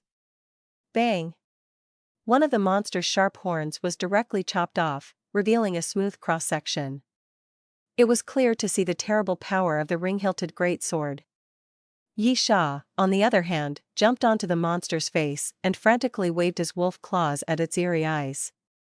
In just a few short seconds, the inside of the eye was almost hollowed out by Yisha. After being heavily wounded all over its body, the bull-headed monster shook its head with difficulty. Its bloated and obese body began to fling black corrupt liquid wildly around its surroundings. Being blind, it could not see where the humans who were attacking it were. Yan Wei's swordsmanship was swift and fierce. It was like holding a blood-red butterfly, dancing back and forth on the monster's body, leaving huge wounds wherever it went. After destroying its eyes, Yisha jumped to the monster's ear, took a deep breath, opened his terrifying wolf mouth wide, and burst out with a brainwashing sound wave at close range. The bull-headed monster was even more confused by the sound wave attack. Its 7 orifices bled, and black, corrupt liquid covered its entire head. Seeing this, Yan Wei began to gather her strength and prepared to deliver a fatal blow. Stop. If you kill it, it will cause big trouble. A young man in a suit and leather shoes suddenly appeared in the deserted East Min Lake Park. He walked over leisurely, looking very relaxed. Zhang Sun smiled at Yan Wei and completely ignored the vigilant slayers around him. He released this bull-headed monster. Yisha reminded Yan Wei, whose sword was still resting on the monster's neck. Why keep it? Yan Wei could kill the bull-headed monster with one stroke, so she wanted to know what the man meant by big trouble and asked him. These monsters all have some mysterious means, and this little bull is no exception. Zhang Sun walked over and looked at the pitiful-looking bull-headed monster. There are probably thousands of biters in the city right now. They are all this little bull's lifesavers. Do you want to use them to threaten the Slayer's Bureau? Yan Wei's gaze turned cold, her eyes filled with killing intent towards Zhang Sun. No, no, no, I'm here to trade. Just like the gentleman wolf next to you. Zhang Sun suddenly mentioned Yi Sha, making the atmosphere awkward. After all, the cooperation between the Slayer's Bureau and the paranormal community was not something worth mentioning. What good trade do you have? Even if we sacrifice those few thousand people, we cannot let this Niu Tugi go, it can devour the whole city. Yan Wei's words were indeed ruthless, but they made sense. The lives of a few thousand people could not compare to the entire city of Jiangyang. It's like this, once the little bull dies, the paranormal fragments in the bellies of those few thousand people will sense it and immediately activate the host's main body to mutate. Zhang Sun explained calmly, by then, it won't be just one little bull, but thousands of them. You bastard who was born without an asshole. Upon hearing this, the slayers around them all broke their composure and began to curse at Zhang Sun. They never expected such a vicious plan that held the entire city hostage. This was their hometown. So, I propose a deal. Zhang Sun faced the insults tracing back to his ancestors with a smile, showing no signs of anger. Let go of this little cow and go deal with the human biters in various hospitals first. You're lying. Yi Sha's hoarse voice suddenly rang out. There are clearly thousands of strange creatures that are more in line with your plan to wreak havoc in the city, yet you want to stop this situation from happening? It shows that this strange cow is much more important than those human biters. Zhang Sun's mouth twitched, and his smile became somewhat unnatural. He had indeed concealed something. Those human biters could mutate into strange creatures, but it would take a lot of time and food for them to grow into a strange cow. With the efficiency of the demon-slaying bureau, they could probably eliminate all of them within 2 days. At worst, a few citizens might be injured or killed, but it would be within the acceptable range for the bureau. Recalling Lady Huai's order, Zhang Sun had to say with a stiff face, "This Mr. Wolf is very clever, and I do have some difficult-to-explain secrets. But after all, I'm here to make a deal. I can't just have one card up my sleeve." Yan Wei's knife had slowly chopped into the neck of the strange cow, clearly showing little patience. What's this? Yan Wei sneered at the video in Zhang Sun's hand. The demon-slaying bureau won't let your video appear online. Translation. So, I'll make a deal, said Zhang Sun, facing insults going back to his ancestors with a smile, showing no sign of anger. Let go of this little calf and go first deal with the biters in different hospitals. You're lying. Yi Sha's hoarse voice suddenly sounded. There are thousands of strange creatures that fit more with your plan to cause chaos in the city, yet you want to stop this situation from happening? It shows that this strange cow is much more important than those biters. Zhang Sun's mouth twitched, and his smile became somewhat unnatural. He had indeed hidden something. Those biters could mutate into strange copies, but it would take a lot of time and food for them to grow into a strange cow. With the efficiency of the demon-slaying bureau, they could probably kill them all in 2 days. At worst, a few citizens might be injured or killed, but it would be within the bureau's tolerance. Recalling Lady Huai's order, Zhang Sun had to say with a stiff face, "This Mr. Wolf is very clever, and I do have some difficult-to-explain secrets. But I'm here to make a deal, so I can't just have one card up my sleeve." Yan Wei's knife had slowly cut into the strange cow's neck, showing little patience. What's this? Yan Wei sneered at the video in Zhang Sun's hand. The demon-slaying bureau won't let your video appear online. Yes, it's difficult for the citizens to see such a video. Zhang Sun regretfully put away his phone, but quickly said, "But if we send it to the Exorcism Association in Meibang, we might get some good show, right?" The anger in Yan Wei's heart flared up. She didn't expect this person to use external forces to threaten the Bureau of Paranormal. Meibang was also full of strangeness, but they combined technology and paranormal power earlier, making them very strong. Of course, a leopard can't change its spots. After stabilizing their own domestic situation, the Exorcism Association began to export their power internationally, claiming to help other countries eliminate paranormal phenomena. In reality, they were a paranormal hegemony. With the Bureau of Paranormal present in Huagua, the Exorcism Association could not enter, but the surrounding countries like Nanzhao and Japan were already the Exorcism Association's territories. With weak national strength and rampant paranormal activity causing heavy casualties, they would welcome the Exorcism Association's presence, just like many years ago. Therefore, once they had a handle, the Exorcism Association could use it to rally international public opinion and use their power to suppress the Bureau of Paranormal. I don't want much, you can just trap the little bull in Dongmin Lake Park. As long as you don't kill it, I will be satisfied. Zhang Sun knew that his words had already angered everyone present and quickly took a step back. Anyway, Lady Huai's task was to preserve the life of the bull-headed paranormal. She might have other arrangements, so Zhang Sun didn't dare to be too arrogant and make more demands. I got it, now get lost. Yan Wei shouted angrily, wielding her large machete and forcefully cutting off half of the bull-headed paranormal's neck. Black blood surged out, leaving it hanging by a thread of life. This action was obviously a reluctant acceptance of Zhang Sun's demand. The man in the suit elegantly bowed and said goodbye to the present paranormal hunters before leaving slowly. F***CK. This is so frustrating. He looks like a normal person, but he's even more vicious than the paranormal. Goodness gracious. These are the real traitors of humanity. The monster slayers cursed in frustration, for they had been threatened by their own kind one day. Humanity is even more terrifying than monsters. One of the monster slayers said with a hidden meaning in his words, casting a glance at the ferocious wolfman by his side. During this battle, the wolfman had indeed contributed significantly and even saved many of their lives.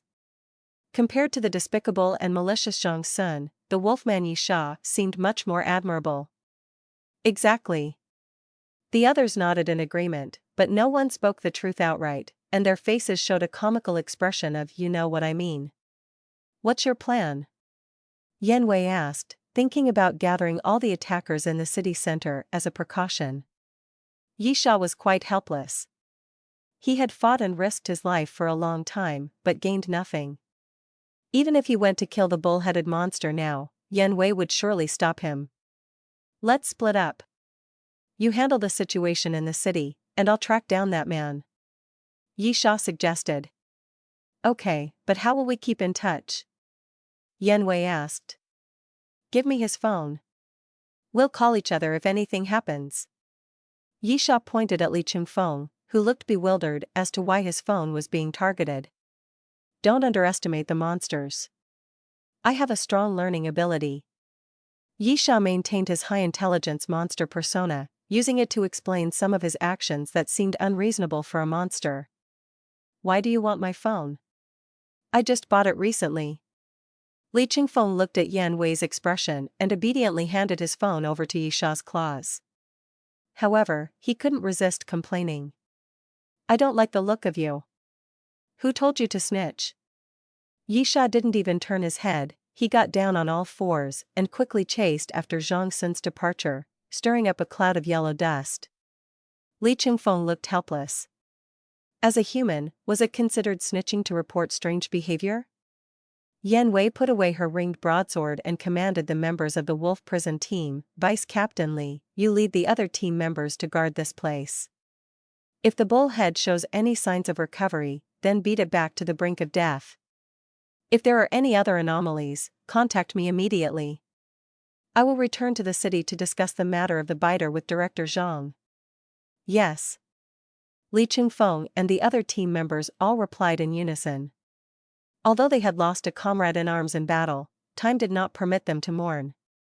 All emotions could only be vented after the event had ended.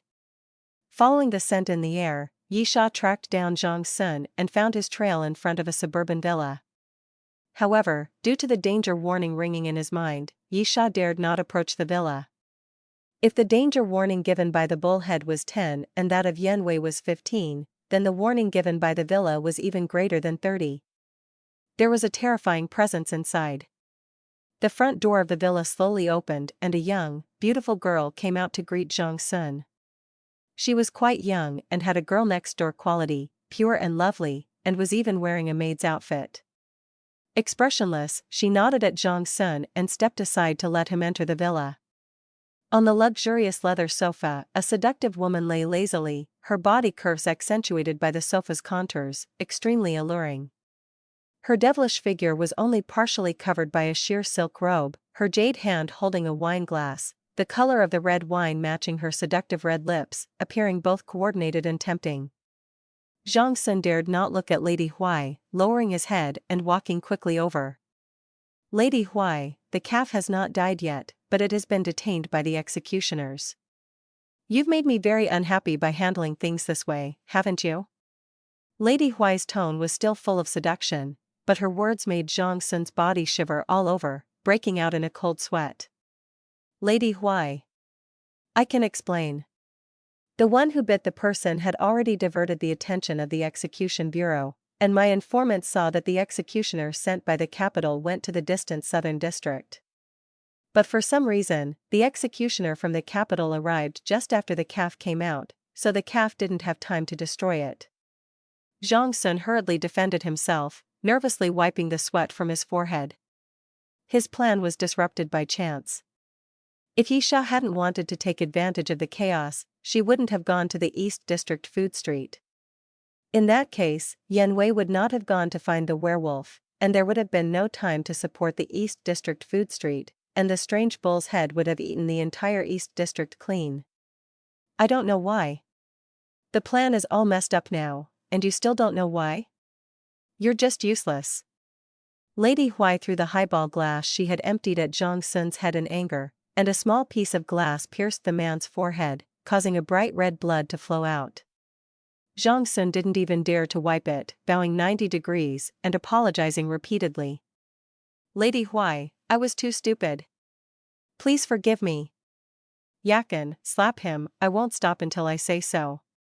Lady Huai snorted coldly, obviously intending to punish Zhang Sun.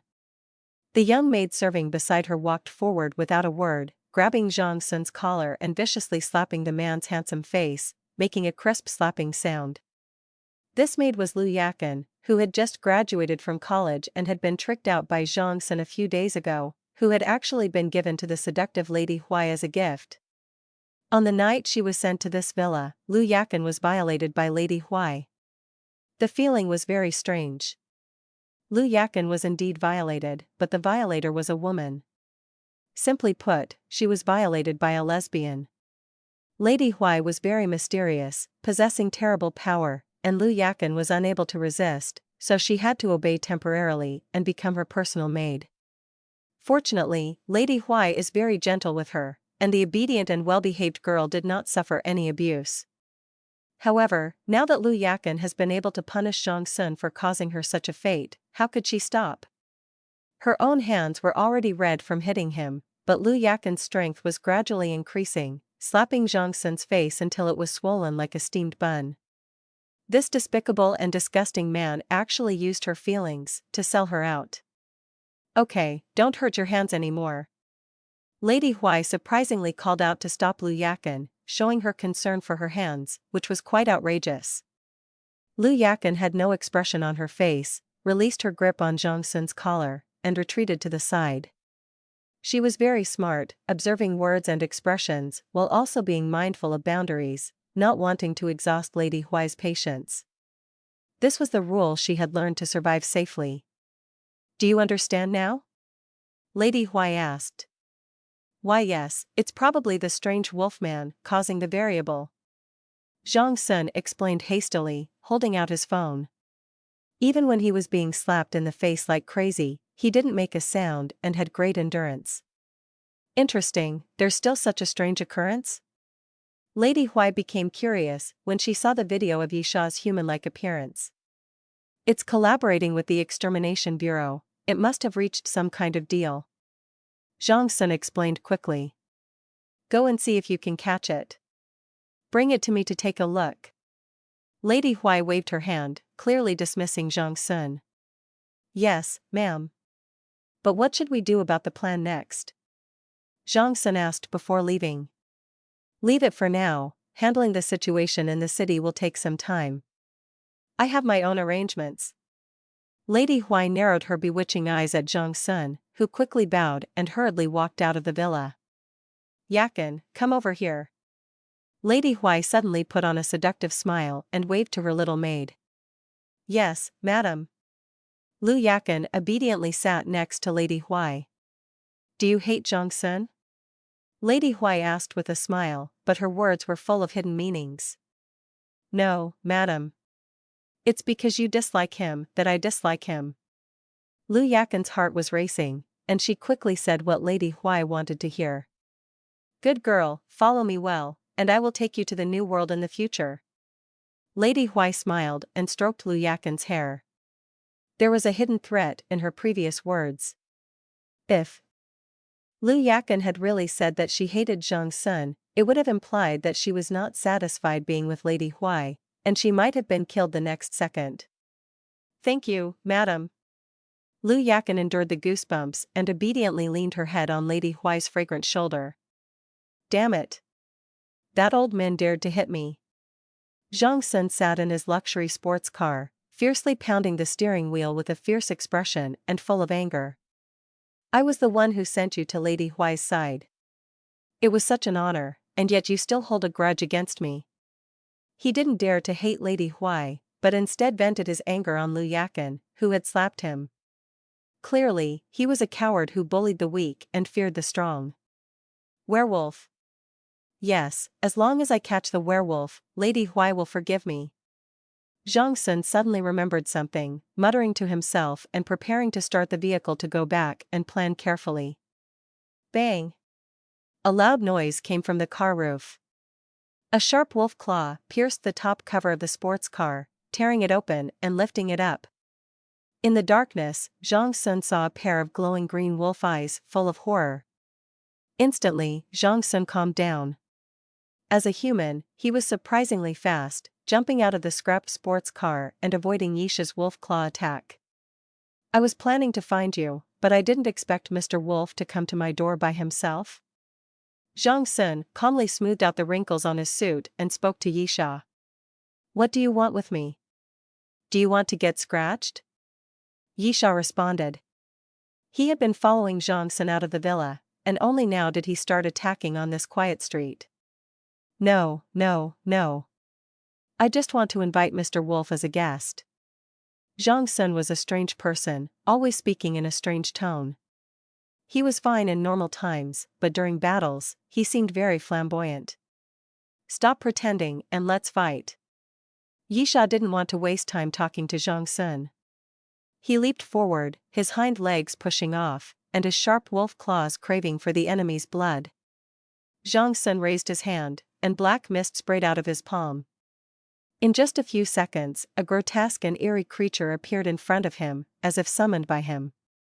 The creature was twisted in appearance, like the monsters infected by nuclear waste in movies.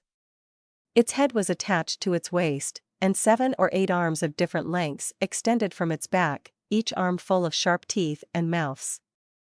Any ordinary person would have nightmares just looking at it. Flying towards him, Yisha reacted quickly, retracting his claws and forming them into fists, unleashing immense strength as he delivered a powerful punch to the bizarre figure. The grotesque creature was small and unable to resist, and was immediately sent flying by the heavy blow, crashing into the grass by the roadside. Is that all? Yisha questioned as he looked at Zhang Sun, preparing to capture the real culprit. Wolf sir, take a look at your hand. Zhang Sun reminded with a smile, standing confidently in place. Yisha raised his paw to inspect it and noticed that the spot where he had just touched the grotesque creature had begun to slowly turn white and decayed, as if infected by some kind of substance. That grotesque creature couldn't be touched at all. As expected, when the creature emerged from the grass, the surrounding plants withered and died, and in just a few breaths, all the vegetation in the area had perished. Yisha's head began to ache. Just like when he battled the bull-headed creature before, He was covered in black, putrid fluid and couldn't attack recklessly. Now he was facing another creature he couldn't directly engage with, making it difficult to fight. "So why don't you and I go be guests together, Wolf Sir? Otherwise, if the virus infects your whole body, it'll be trouble," Zhang Sun said confidently. But his response was a trash can thrown his way. Zhang Sun easily dodged the attack, but saw that the werewolf Yisha was pushing his junk car, like a bulldozer, and crashing into the grotesque creature. Boom! The grotesque creature was unable to resist the werewolf's strength and was slammed into the wall by the car. But Yisha was not satisfied, using his wolf claws to pull and push the car's front end, frantically smashing into the grotesque creature. Until the grotesque and bizarre creature was embedded into the wall and pinned in place by a sports car, Yisha sliced through a small metal street lamp pole nearby and honed it into a sharp spear-like point. With this weapon, she impaled the terrifying head of the creature, which was growing from its waist, and pinned it firmly to the wall. Zhang Sun had wanted to help, but the werewolf had moved too quickly, leaving him no time to act. The grotesque creature wasn't dead, of course, but it was unable to move for the moment, and Yisha's aim had been to restrict its movements. The infection on the werewolf's paw was spreading, but Yisha's healing powers were fighting against it, causing the flesh to decay and then recover, in a never-ending cycle of contradiction. As Zhang Sun raised his hand and released black mist once again, Yisha furrowed her brow, wondering just how many more bizarre creatures he had up his sleeve. This time, a white-clad female creature appeared in front of Zhang Sun. She had a rather attractive figure, but her appearance was far from flattering. Her face had no features, only a gaping bloodied maw filled with sharp teeth, which she directed towards Yisha with a piercing scream. But Yisha wasn't afraid. She had vowed to become something even more terrifying than the creatures she faced. With a fierce roar, she opened her own bloodied mouth wide and confronted the white-clad creature, which floated towards her at great speed. Yishafi pounced forward and swung his wolf claw, but caught nothing. The white-clothed strange entity was not physical, and physical attacks had no effect on it. The werewolf quickly retreated, but the white-clothed entity floated at an extremely fast speed, opened its bloody mouth and caught Yishafi on the shoulder. There was no pain in the body, but Yishafi felt his head start to spin, even feeling his consciousness being torn in half. This white-clothed entity was specifically attacking the mind. As long as it bit someone, it would directly feed back to the consciousness level, which was extremely frightening. Yishafi roared in anger, and his brainwashing sound waves surged, barely pushing the white-clothed entity back a few meters, allowing his consciousness to gradually fuse back together. However, after the white-clothed entity broke free from the influence of the sound waves, it immediately chased after Yishafi. Yishafi didn't dare to be careless, relying on his super speed to constantly dodge the white-clothed entity's attacks. Now, he was the one being chased around. Zhang Sun breathed a sigh of relief. He thought this werewolf was so powerful? He was actually being chased so miserably by his strange entity. It seems like he can report back to Madame Hui today. Yishafi's situation was extremely dangerous.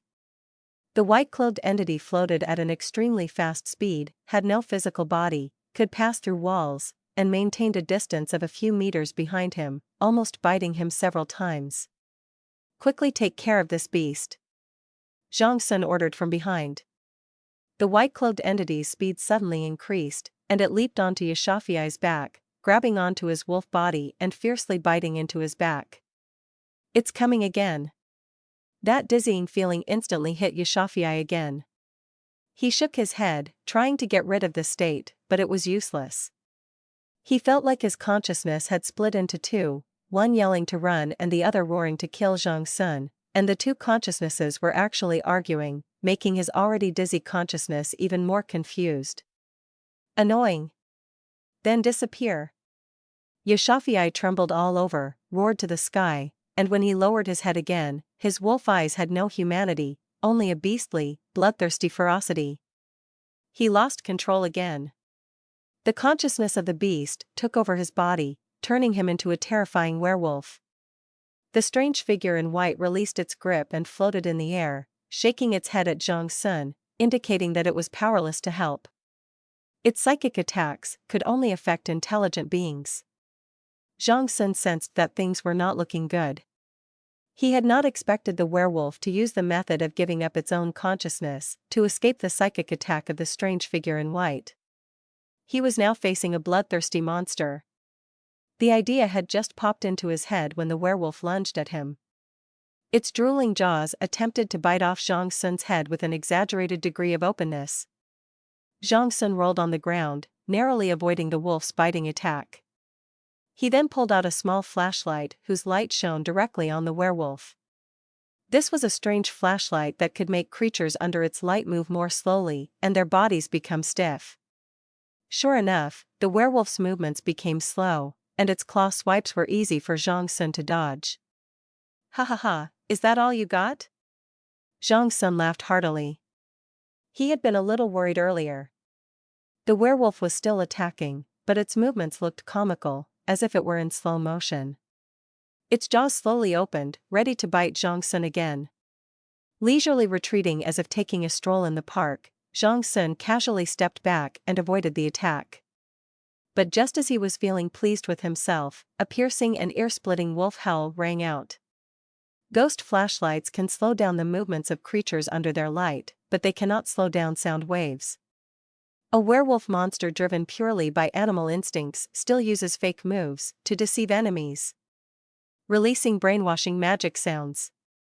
This is the cunningness of wolves. It is the fighting wisdom of jungle beasts.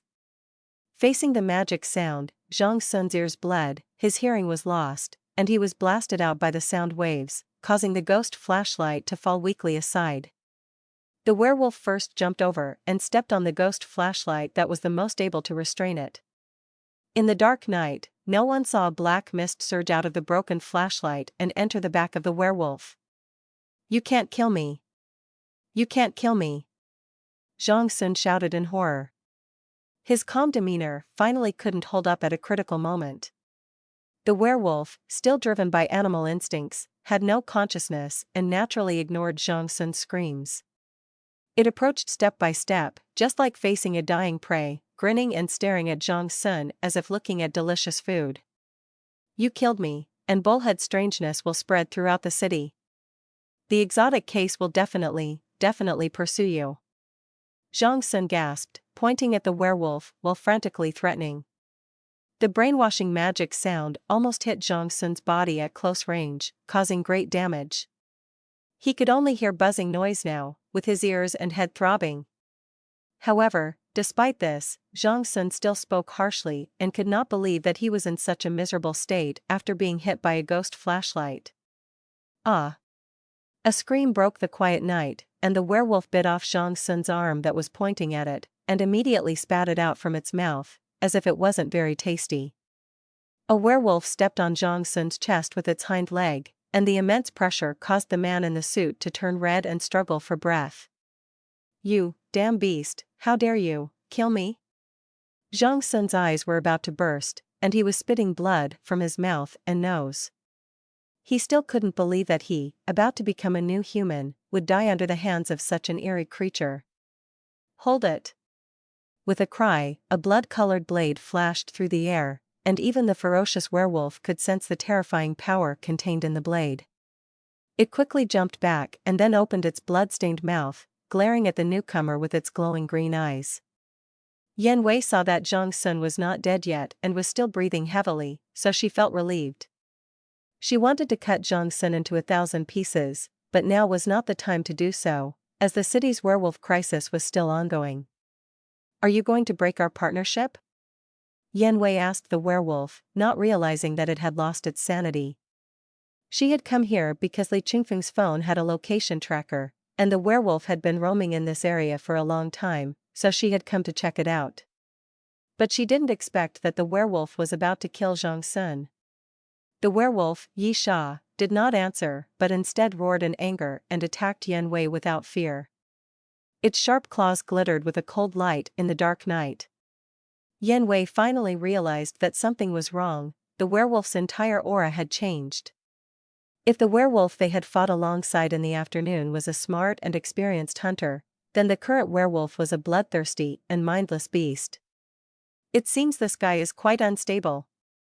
Yan Wei snorted coldly and planted her envoy blade in the ground, assuming a combat stance.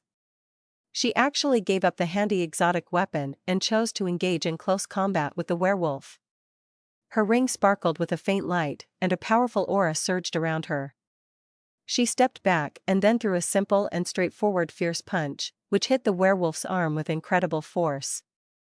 The terrifying force sent the nearly 3-meter-tall werewolf flying. Yan Wei's physical body was also extremely strong. The werewolf tumbled in the air for several rounds, but quickly adjusted its posture and landed back on the ground. After 2 breaths, it snarled and rushed towards Yan Wei again. The werewolf was slightly faster, but Yan Wei's defense was quite strong. Every time the werewolf swung its claws, it would be struck back by her heavy punch, and then kicked several times, forcing the werewolf to dodge with all its might. Yan Wei's long legs were like ruthless weapons. Every time she kicked, the air would explode, making a bang-bang sound. The werewolf twisted its body and bared its teeth. It had been hit several times, and several muscles were numb and sore, causing it to lose sensation. "Don't even think about running, or I'll turn you into a laborer." Yan Wei, who had just repelled the werewolf, cast a sideways glance at Zhang Sun, who was attempting to make a move, and threatened coldly. As Zhang Sun's hearing was impaired, he couldn't actually hear Yan Wei's words. But when he saw the chilling look in her eyes, he had no choice but to pretend to be dead and lay back on the ground. The werewolf didn't recklessly attack again, instead it kept wandering around, observing Yan Wei's movements. After all, it was a wolf, not a thug, and it knew how to distinguish the strength of its enemies. Yan Wei was not a patient person. She took the initiative to charge forward, hoping to knock out the werewolf and see if she could make it regain its senses. After all, this werewolf was still the target of the prison wolf operation and couldn't be killed at will. Yan Wei's attacks were extremely fierce this time, with punches, kicks, and leg strikes. The werewolf was beaten without any ability to fight back, and could only evade in embarrassment. As a flying kick came at it, the werewolf, who had just rolled over, didn't even have a chance to dodge, and had to open its mouth and roar out brainwashing sound waves. Unfortunately, a transparent scale-shaped shield suddenly appeared around Yan Wei's body, tightly protecting her. The impact of the sound wave could only ripple a few circles on the shield, without any effect on Yan Wei. Bang! The powerful flying kick landed on the werewolf's forehead, finally knocking the raging beast unconscious. Yan Wei had been fighting for a while, but hadn't even broken a sweat. She turned around to retrieve her Huansho great sword and hung it back on her waist. As a captain from the Bureau of Exorcism, Yan Wei was truly like a heroic female general guarding the territory. Her aura and strength were both extremely formidable. Of course, her cold and elegant demeanor was also something worth admiring. Looking around, Yan Wei saw Zhang Sun and the werewolf lying on the ground. Not far away, a disgusting and twisted creature was still struggling to break free from the wall of a nearby building. Is something missing? Yan Wei suddenly felt that something was off. Just then, a terrifying and piercing scream came from behind her. The white-clothed creature had been hiding the whole time and was able to possess any object around it. Yan Wei reacted quickly, retreating and drawing her great sword to strike, but like Yi Sha before her, she swung at thin air. The white-clothed creature had no physical form and could not be affected by anything in the material world. Yan Wei was shocked as her sword missed its target. The white-clothed creature took advantage of this opportunity and lunged forward, biting down on Yan Wei's hand that was holding the sword. "Everyone else is dead, why aren't you dead?" Suddenly, Yan Wei's dizzy head heard a malicious voice from the depths of her heart. "Your whole family died in front of you, why didn't you die with them? You selfish coward." The malicious voice in her heart shouted loudly, causing Yan Wei to involuntarily drop the large sword in her hand. She held her head in her hands and let out a painful cry, obviously caught in a tragic past that she could not recall. "Ha ha ha." Zhang Sun struggled to get up from the ground, holding his injured arm and laughing wildly. His laughter was filled with the joy of surviving a disaster and the arrogance of succeeding in his scheme. His hand, which had been bitten off by a werewolf, had stopped bleeding. It was unclear what method he had used, but his ability to stop the bleeding was impressive. You foolish old humans and lowly animals. You will never be able to kill me. Zhang Sun laughed so hard that tears were streaming down his face. He took out a knife that he always carried with him, endured the pain of his severed hand, and walked towards Yan Wei step by step. I spent 5 years to discover the true face of this world. No one can stop me from going to the new world. Zhang Sun sneered and stabbed Yan Wei in the abdomen with the knife. Whether her shield had failed or she was immersed in the pain of her split consciousness, the cold and beautiful woman did not resist at all. She moaned as she was stabbed, and her body fell weakly to the ground, her black uniform quickly stained with blood. I'm coming, Grandpa, Mom and Dad, little sister. The carousel of memories from her life flashed before Yan Wei's remaining consciousness. She seemed to see the smiling faces of her deceased family members, waiting for her to join them in reunion. In the midst of her split consciousness, she lost the desire to survive. Die. Zhang Sun gritted his teeth and pulled out the knife, splashing hot blood on his face. His once handsome appearance was now both ferocious and twisted. As he was about to stab Yan Wei again, Zhang Sun realized that something was wrong. His movements had become slow and sluggish. The knife was moving down at a snail's pace, as if in slow motion. A bolt of lightning exploded in Zhang Sun's mind. His ferocious expression slowly turned to a look of horror. He turned his head with great difficulty, only to see the werewolf, who had awakened not far away, staring at him with emerald green eyes. The green light in the werewolf's eyes was like 2 high-powered flashlights, shining on him. You. Zhang Sun's eyes widened in disbelief. He never expected the werewolf to wake up so quickly and use the ability to slow down the movements of living things with his strange flashlight.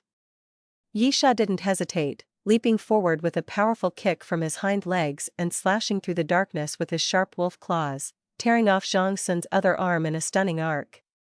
Ah! Ah! Ah! Ah! Ah! Zhang Sun screamed in agony, now without his arms, blood flowing freely as his entire suit was stained with blood.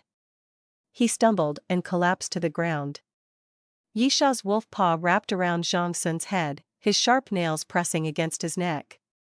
Hand over that white strange garment, or I'll relocate your head. I know, please don't kill me. Zhang Sun begged for mercy, crying out to the white strange garment still clutched by Yan Wei. Get out of here, stop attacking. The white strange garment sighed helplessly and let go of Yan Wei's clothing, calmly drifting away, seemingly unconcerned with Zhang Sun's fate. It seemed that the two had no master-servant relationship. Yan Wei, freed from her split personality, gradually regained her senses. However, her wound from the stabbing was severe, and blood flowed continuously, causing her face to turn pale. You're awake? Yan Wei's first words upon rising were directed at Yisha. But she was not idle either. Her ring emitted a faint light and flew towards the wound on her abdomen, as if it was stopping the bleeding. I don't know who beat me up, my whole body hurts. Yisha complained and then turned to ask, when did you arrive? I came after you went crazy. After stopping the bleeding, Yan Wei's condition stabilized slightly, but she had lost her usual imposing demeanor. It couldn't have been you who beat me up, right? Yisha had no memory of his rampage and had no idea who had woken him up. How could it be me? The stunning beauty even joked at this moment, didn't you see that I was also caught off guard by him? So, it was he who beat you up. Zhang Sun was trembling with fear, but he didn't dare to argue. The wolf's paw was still clutching his head, and if he angered the werewolf, he might be crushed to death. Yisha is not stupid. Zhang Sun doesn't have the ability to confront him head-on, but now is not the time to dwell on that matter. How can we eliminate the threat of the city's biting people? Yisha yelled at Zhang Sun, splattering wolf saliva all over his face.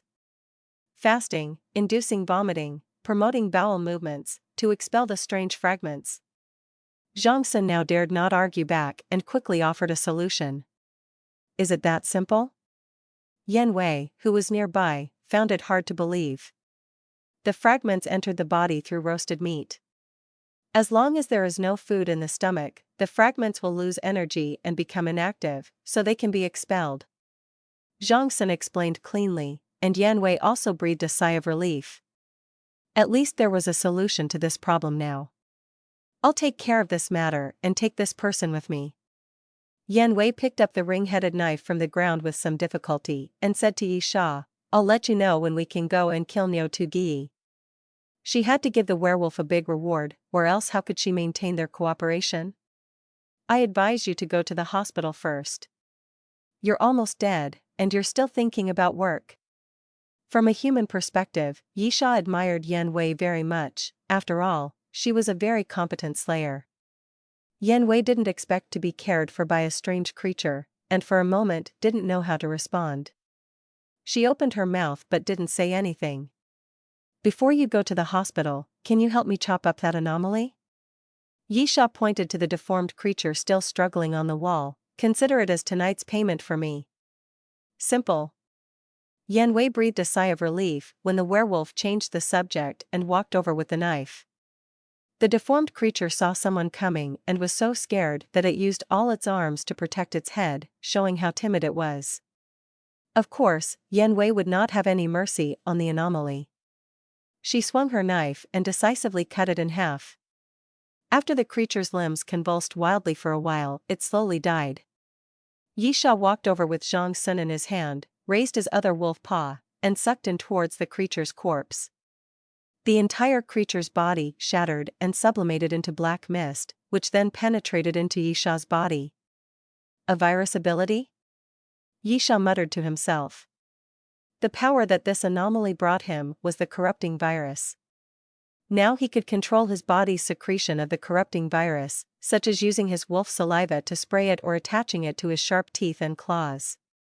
When a creature was attacked, it would be invaded by the virus, gradually corroding and spreading throughout the body, with terrifying lethality.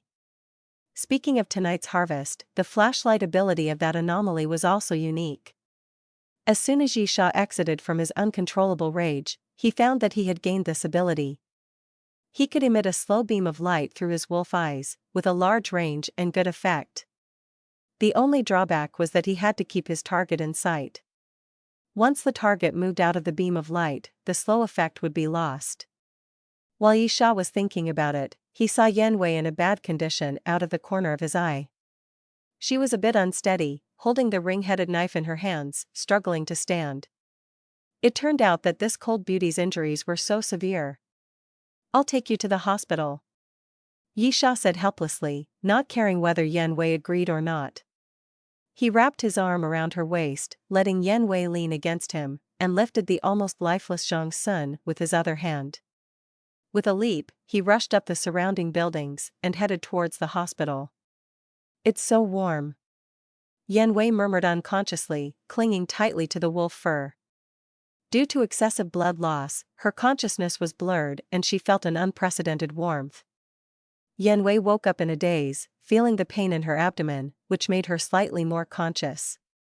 She then realized that she was lying in a hospital ward with her abdomen wrapped in bandages and a drip on her hand. Who brought me here? Was it the werewolf? Yan Wei's last memory was killing the grotesque creature, and she had no recollection after that. A young nurse walked into the ward with a notebook in her hand, intending to take notes, but she found that Yan Wei had woken up and hurriedly approached her to ask, "How do you feel? Apart from the wound in your abdomen, is there anywhere else uncomfortable?" "No," Yan Wei replied expressionlessly. She was always like this, a cold and distant demeanor that hardly ever smiled. "Okay, then rest first. I'll call your colleagues in." The nurse nodded and left the ward. Zhang Zhong strode in, looking somewhat anxious.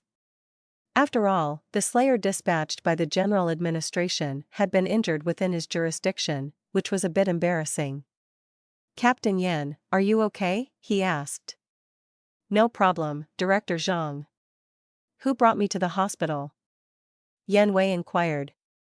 "I went to deal with those biters last night, so I couldn't make it there in time." But I heard they said you appeared suddenly at the hospital entrance and were taken directly to the operating room. Werewolves. Yan Wei guessed the truth upon hearing the situation, so she didn't pursue it any further. Instead, she said to Zhang Zhong, "We have a solution, making the biters fast and then giving them emetics and laxatives to expel the peculiar fragments." "Rest assured, Captain Yan, we already know about that." Zhang Zhong's expression was a bit strange. Recalling last night, he said, "Last night, the owner of the barbecue restaurant, Zhang Sun, had both arms broken and looked miserable. For some reason, he knelt at the entrance of the Slayer Bureau and kept shouting the solution you just mentioned." "Another werewolf," Yan Wei muttered softly. She didn't expect the werewolves to be so efficient. "We've tested it. After fasting the biters and giving them emetics and laxatives, they recover their senses overnight and no longer bite people. Their desire for food returns to normal," Zhang Zhong said excitedly. "After all, this case finally had a solution." "That patrol, how did you handle it?" Yan Wei asked. "We helped him stop the bleeding and had a few skilled people watch over him," Zhang Zhong recounted. Yan Wei nodded. There must be some force behind that patrol, and with his own strength, he couldn't withstand such a big conspiracy. She had to continue digging. "Zhang, you go ahead and take care of things. I'll recover as soon as possible and return to my post in time," Yan Wei said, indicating that it was time for her guest to leave. Zhang Zhong waved his hand, expressing his objection.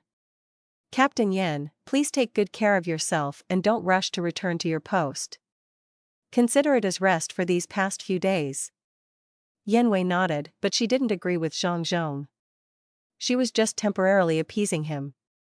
When she had made up her mind, hardly anyone could persuade her otherwise. After Zhang Zhong left, Yan Wei picked up her phone and thought for a moment before dialing Li Qingfeng's number, also known as the werewolf. Yan Wei didn't know if he would answer, but she gave it a try.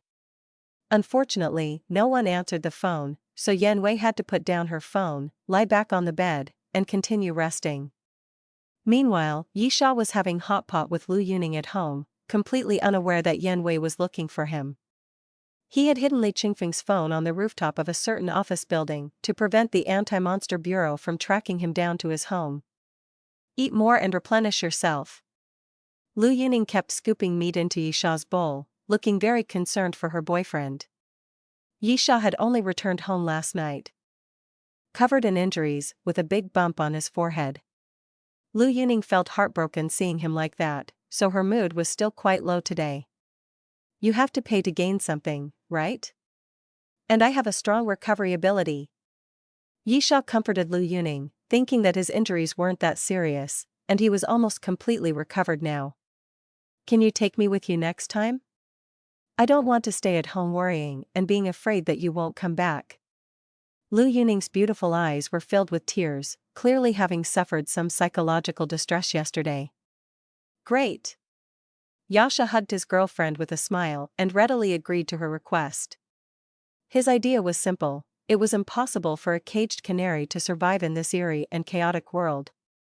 In order for Lu Yuning to be able to protect herself, she needed not only strength but also a tough mentality.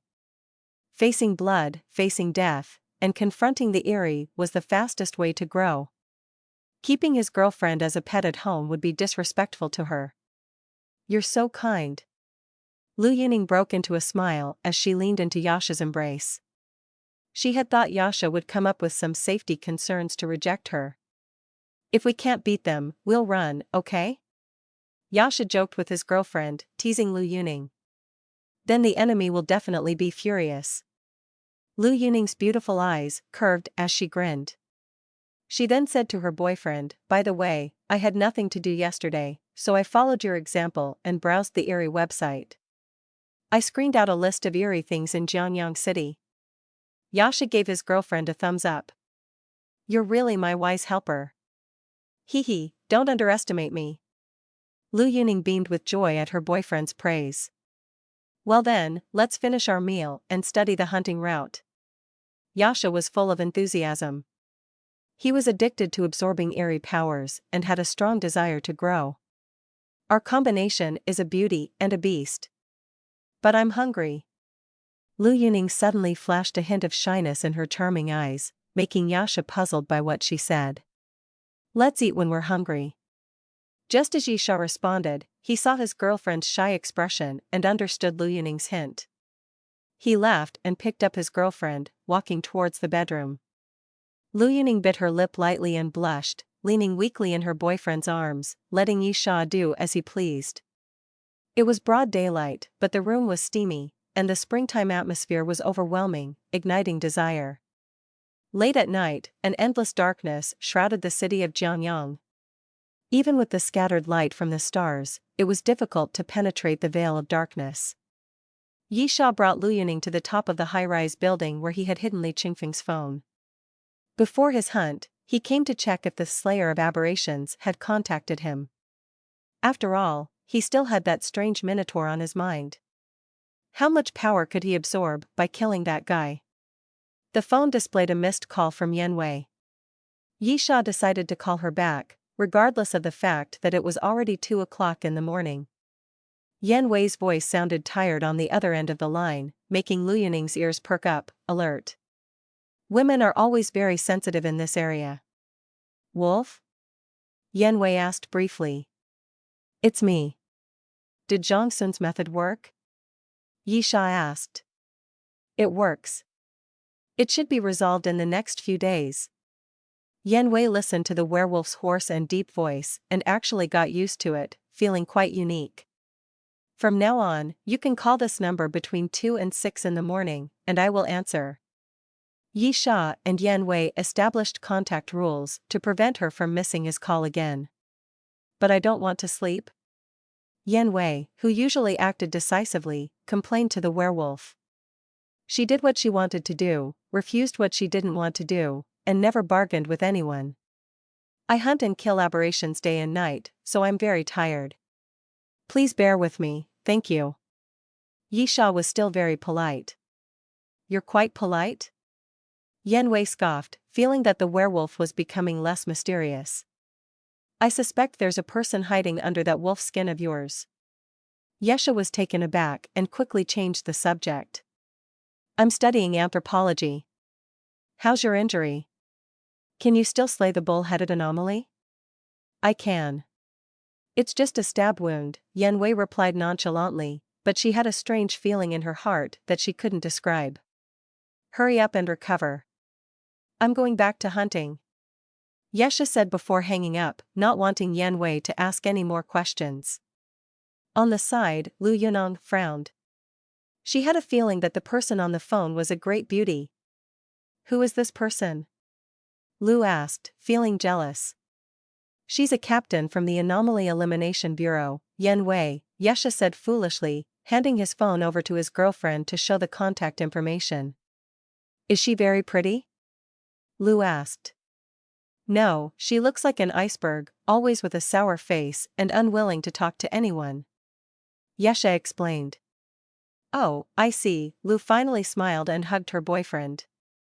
Let's go, we'll start hunting now. Yesha smiled bitterly and hugged his girlfriend tightly before jumping off the high building. Wang Yanjin took off his gas mask and walked out of the gym, sweating all over. This was where the people who had been bitten were gathered. Since the solution had been found, all the biters were gathered in large venues such as gyms, football fields, and convention centers. Each biter was dressed in a straitjacket and a muzzle to prevent them from attacking humans again. Although it looked inhumane, they were actually mentally ill patients, and this approach was justifiable. All of the city's medical staff had been brought together to take care of the biters and help them expel the anomaly fragments as quickly as possible, but manpower was extremely scarce. Wang Yanjin led the team to bring the detained barbecue shop employees from the station to the hospital, but he was immediately conscripted by several doctors to help transport patients. Now he could finally rest for a short while. When will this end? A colleague from the police station walked up, also conscripted and sweating through his clothes. 2 more days should be enough. We've already treated almost half the patients. Wang Yanjin replied. Sigh, as long as these strange occurrences continue, the troubles won't stop. I feel like I'm going to work myself to death on this job, the colleague sighed. The appearance of these strange occurrences brought countless unstable factors to human society. Crime rates surged, unsolved cases piled up, and frontline police officers were running around constantly. It was truly exhausting. Let's leave it to the Bureau of Occult Affairs. After all, they are the first line of defense against these strange occurrences. Wang Yanjin patted his colleague's shoulder, put on his gas mask, and headed towards the sports center entrance. To be honest, he was also very confused. How far away was a better tomorrow? When would these strange occurrences disappear? All these questions had no answers. He missed the days without these strange occurrences. Even the most vicious criminals were mortal then, and feared the punishment of the law. But now, these strange occurrences even feared artillery fire. I really hope this is just a dream. It would be so much better to wake up in a plain world, Wang Yanjin laughed at himself. Inside the sports center, patients were restrained and fixed to their beds like zombies, constantly opening their mouths, trying to bite others. However, with strict protective measures, medical staff were more at ease, busy recording data on patient fasting and excretion at each bed. Wang Yanjin had sharp eyes and saw his boss, the leader of the special investigation team, Gong Yuanlong. He was working hard to help transport patients with the medical staff, full of energy and always ready to help. Leader, let me help you. Wang Yanjin quickly went up to lend a hand, pushing the hospital bed together with his boss. Oh, Yanjin. You're here too. Gong Yuanlong's voice was a little tired, but still carried a smile. Although Wang Yanjin could see that Gong Yuanlong was exhausted, he didn't sense any sadness or distress. So he asked, Leader, is your wife and son okay? Ha ha ha, that's great. Gong Yuanlong was surprisingly happy and said to Wang Yanjin, You don't know how absent-minded your sister-in-law is? She booked a ticket for a barbecue restaurant online and got it wrong. She went to a normal barbecue restaurant in the north. Well, that's good. She didn't have to suffer that way. Wang Yanjin was also happy for the team leader. You could say there are benefits to being absent-minded. Fortunately, she made the wrong reservation. Gong Yuanlong was now feeling fortunate. How did the team leader end up here? Wang Yanjin was a little puzzled, as there should be plenty of work at the bureau. I'm doing a good deed, hoping to bless my wife and children. Gong Yuanlong grinned, his thoughts genuine and simple. You two stop chatting and come help. This guy has pulled the bed sheets. The nurse next to them shouted, and the two had to pause their conversation and go help. Keep it up. You will get better. Wang Yanjin heard Gong Yuanlong quietly encourage the confused patient on the bed and couldn't help but strengthen his own belief. Even if he couldn't become a slayer, he still had to live up to his police uniform and fulfill his duty. On the balcony of a luxurious villa, a seductive woman leaned against the railing, holding a glass of wine in her hand. Her ample curves were distorted by the pressure of her own arms, highlighting an astonishing curve. Still dreaming of joining the Mage Association, just as foolish as those old civilians, Lady Hui whispered to herself while taking a sip of red wine. She had just learned the news that Zhang Sun had been caught by the abnormal bureau earlier that morning, but she didn't care much because he was just a pawn, an insignificant one at that. You guys go and rescue Xiaoniao. Send her wherever there are more people, Lady Hui said to several silent figures who emerged from the darkness and bowed to her before disappearing outside the villa. Jiangyang. Lady Hui muttered words under her red lips, before giggling. Her smile was both coquettish and cruel. 2 cities, 2 hells.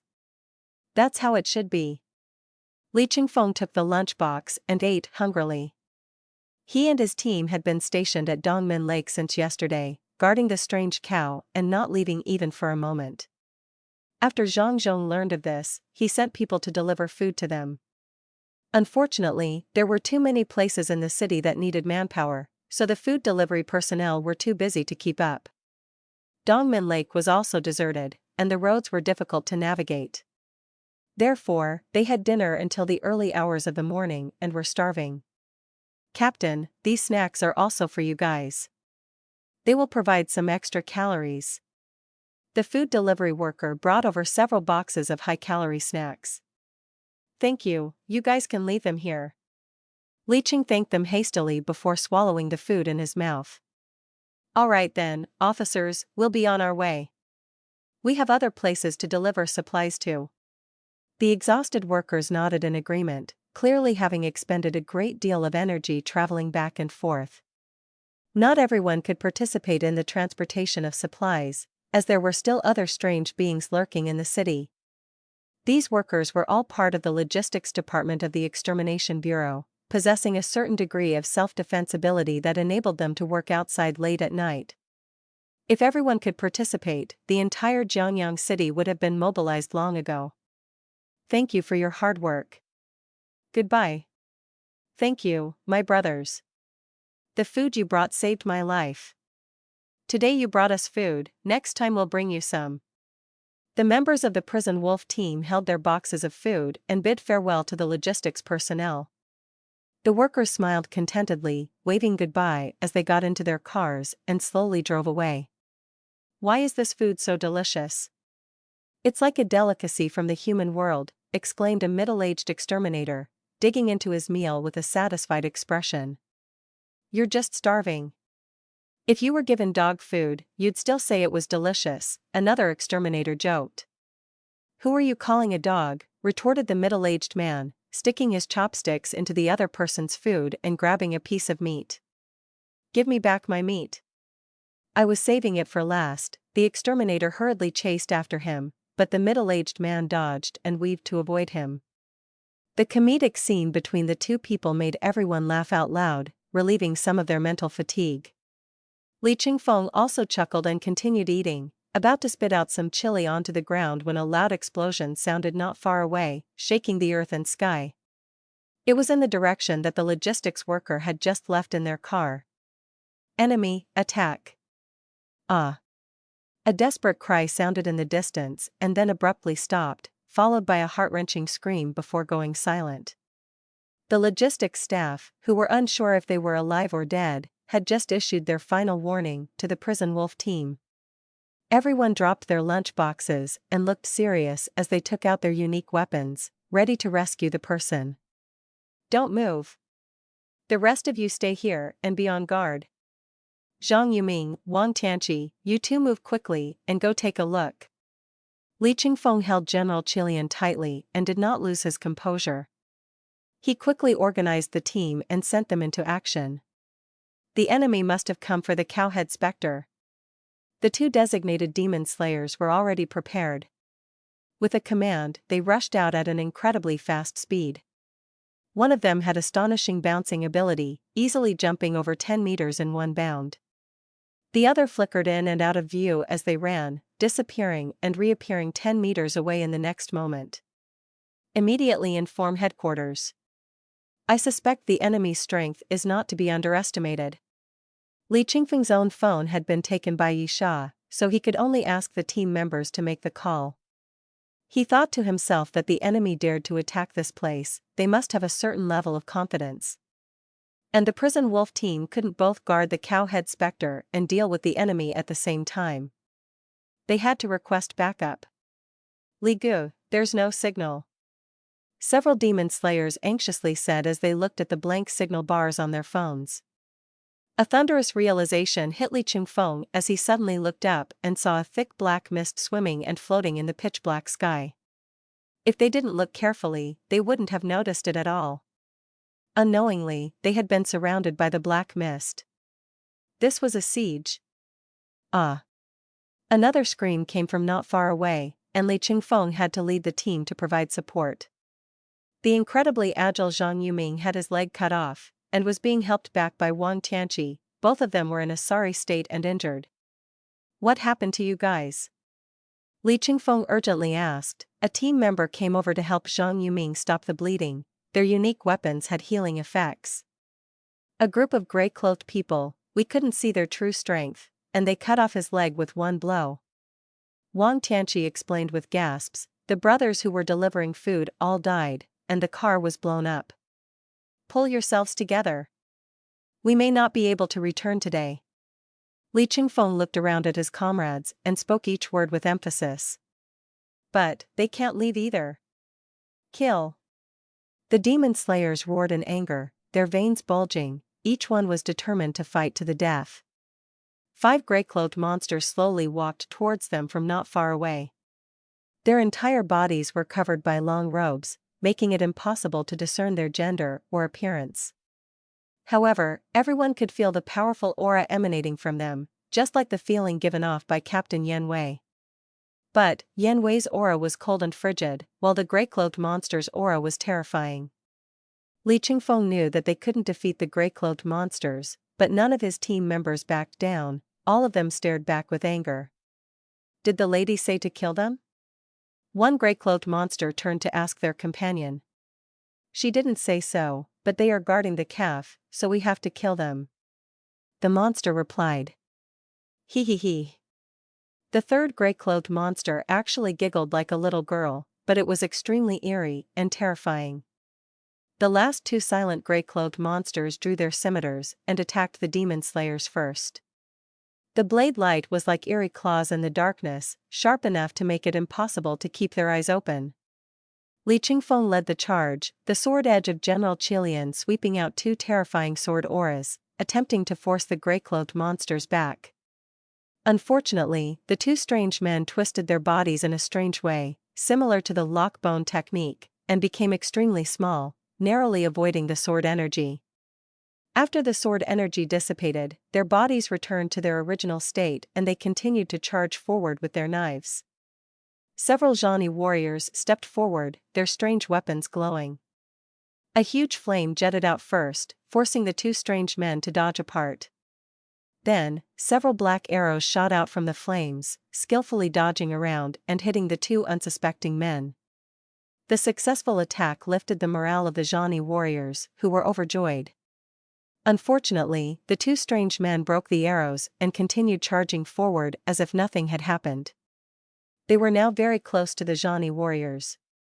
Li Qingfeng's palms were already sweating. He didn't say anything to encourage his comrades, but just exchanged a glance with them and shouted loudly.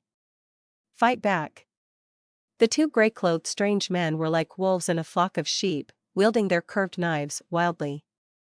Their powerful attacks forced the Zhani warriors to retreat step by step, with no power to resist.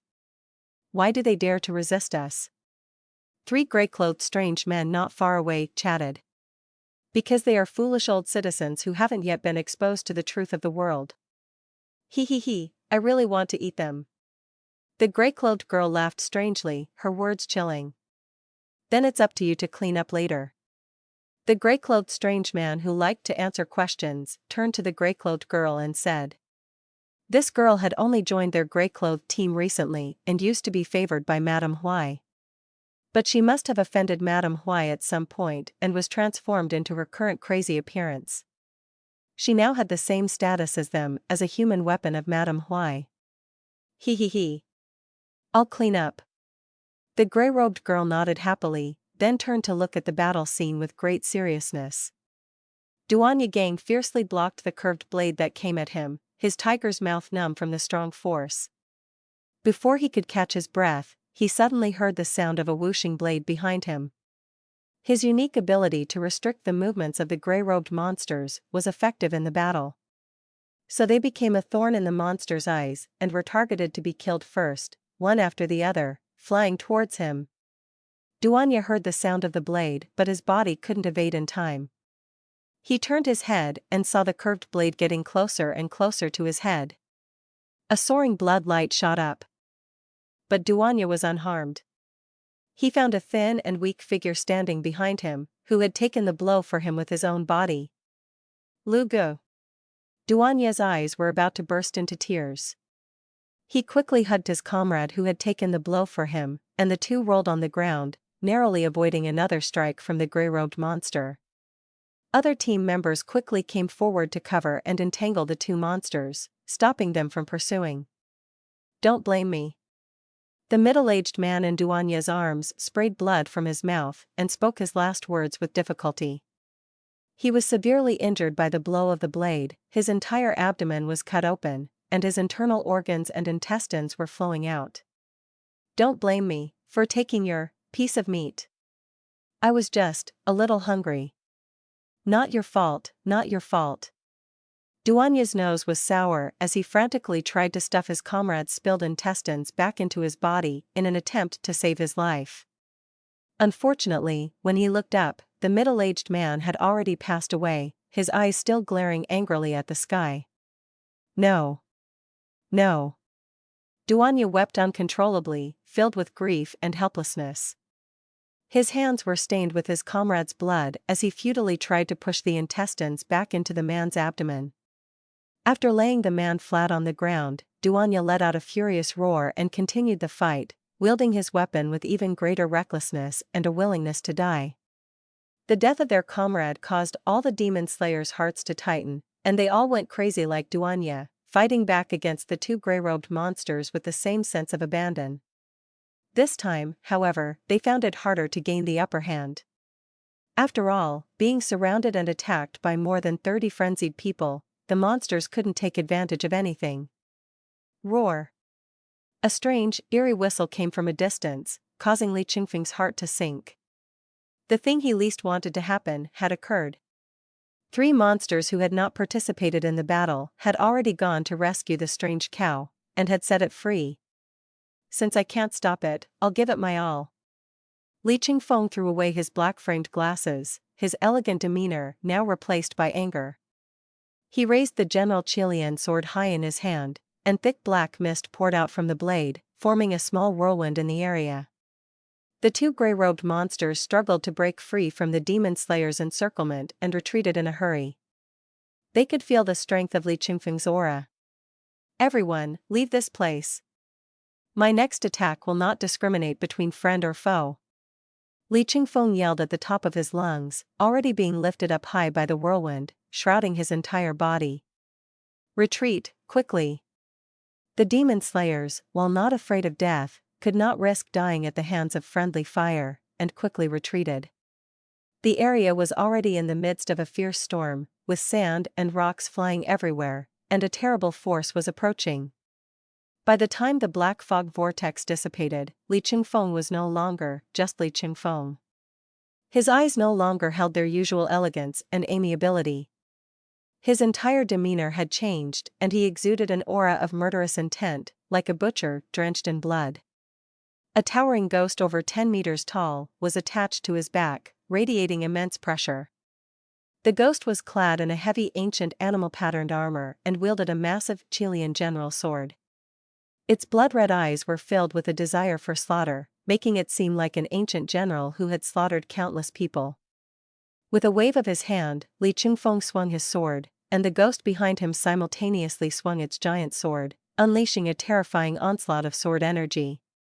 The ground was left with a sword mark several tens of meters long. The target of this attack was unexpectedly the Slayer's squad, consisting of over 30 people. "Disperse. We have too many people. It thinks we are a threat." One of the Slayers guessed the ghost's intentions and quickly directed his comrades to disperse. As he had anticipated, the Qilian general's ghost dispersed the Slayer's squad with a single sword strike and did not continue to attack. It turned its head and looked at the 2 strange men not far away. "So powerful. The sword is not bad." The 2 grey-robed strange men conversed concisely and then took the initiative to rush towards the Qilian general's ghost, wielding their curved knives. Li Qingfeng's face showed a sneering smile. Obviously, he held the Qilian general's ghost under his control and looked down upon the 2 grey-robed strange men. Swinging his sword, Li Qingfeng displayed exquisite swordsmanship, each slash sending out huge waves of sword energy that forced the rushing grey-robed strange men to dodge hurriedly, rendering them unable to attack. "We were careless. Let's retreat first." The 2 grey-robed strange men felt embarrassed.